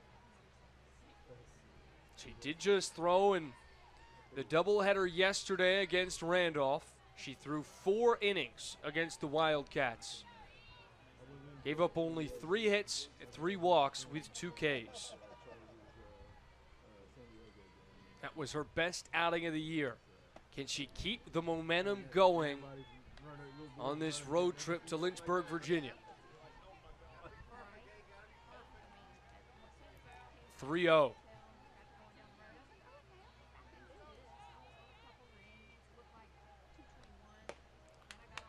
4-pitch walk, 2 coming from Williams, 2 coming from Jones. And that brings up the 11th plate appearance in the bottom of the 6th. Up at the plate for the Hornets, number 14, Georgia Thompson. And that walk is also going to bring in a run, so right here, pounding the strike zone is going to be real crucial. Thompson lined to center and is retired. What felt like we were going to the top of the 7th in a 1-0 ball game, then felt like, okay, we've got 1-2, and then the wheels fell off the wagon. 1-6. 3 outs remaining for the Eagles to try and rally 5 runs or more to keep this ball game going.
Five runs needed for the Eagles to keep this barn burning.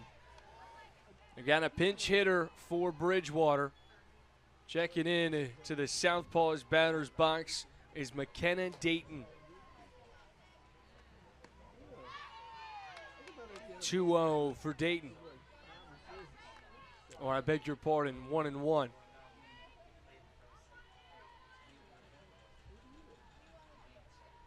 Dayton just 16 at-bats this year.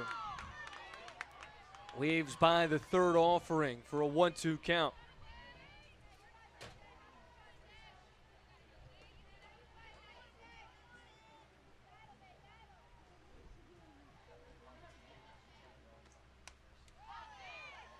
Got a piece of that one just to stay alive at the dish.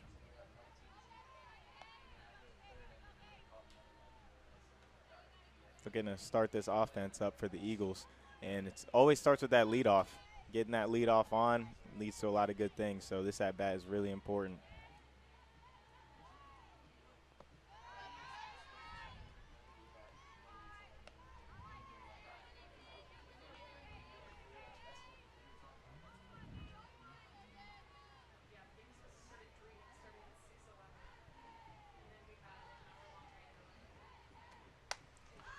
Popped up foul, won't stay in play off the top of the dugout.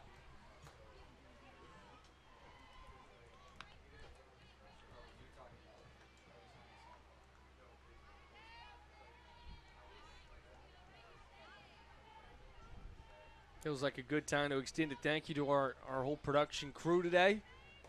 We've got a 2-man production staff running the whole stream this afternoon as the 2-2's on the way. Slow roller grabbed by Watts. The toss in time. What a throw. Really great play right there from Watts to just come through on the run and to make that throw. And like that's just really a difficult thing to do, and she just makes it look easy and smooth. Our director and producer doing it for the first time ever, Tatum Humphrey, who's been an absolute stud. Jake Hart, men's basketball point guard. directing traffic for our broadcast cameras today as well.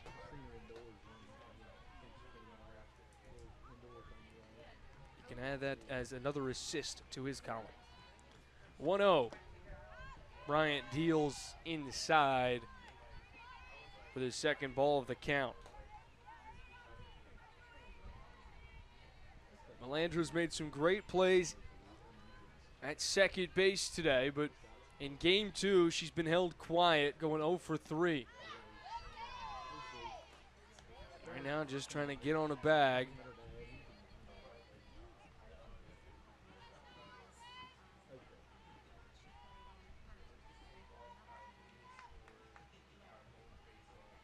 Bryant sent foul down the left side.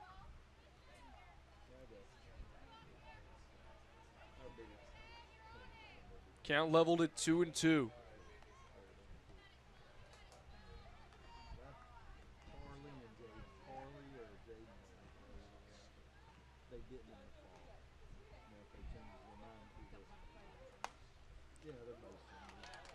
Thompson can't get a glove on it as it's lined down the third base line. That's just what the doctor ordered here in the top of the 7th for a late rally. And to get something going.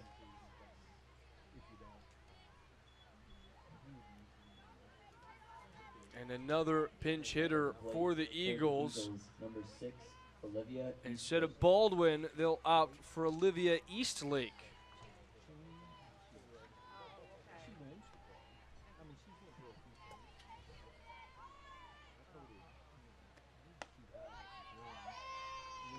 Kind of like Eastlake as the last name. I'm not gonna lie to you, man. Yeah, I like That's Eastlake. good. Like Eastlake, Ohio. There you go. Or West River, Montana. Mm-hmm. That's not a place. Grounder, 6-4. Not gonna make the throw.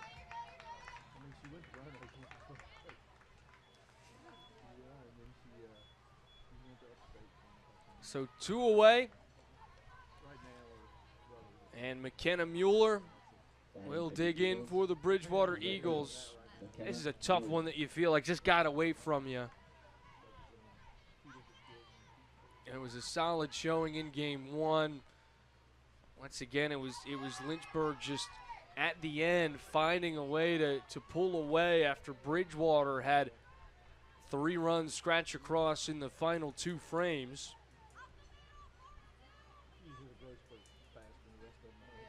This time around, a different story. Out to right center field. The catch made by Love, and that'll do it.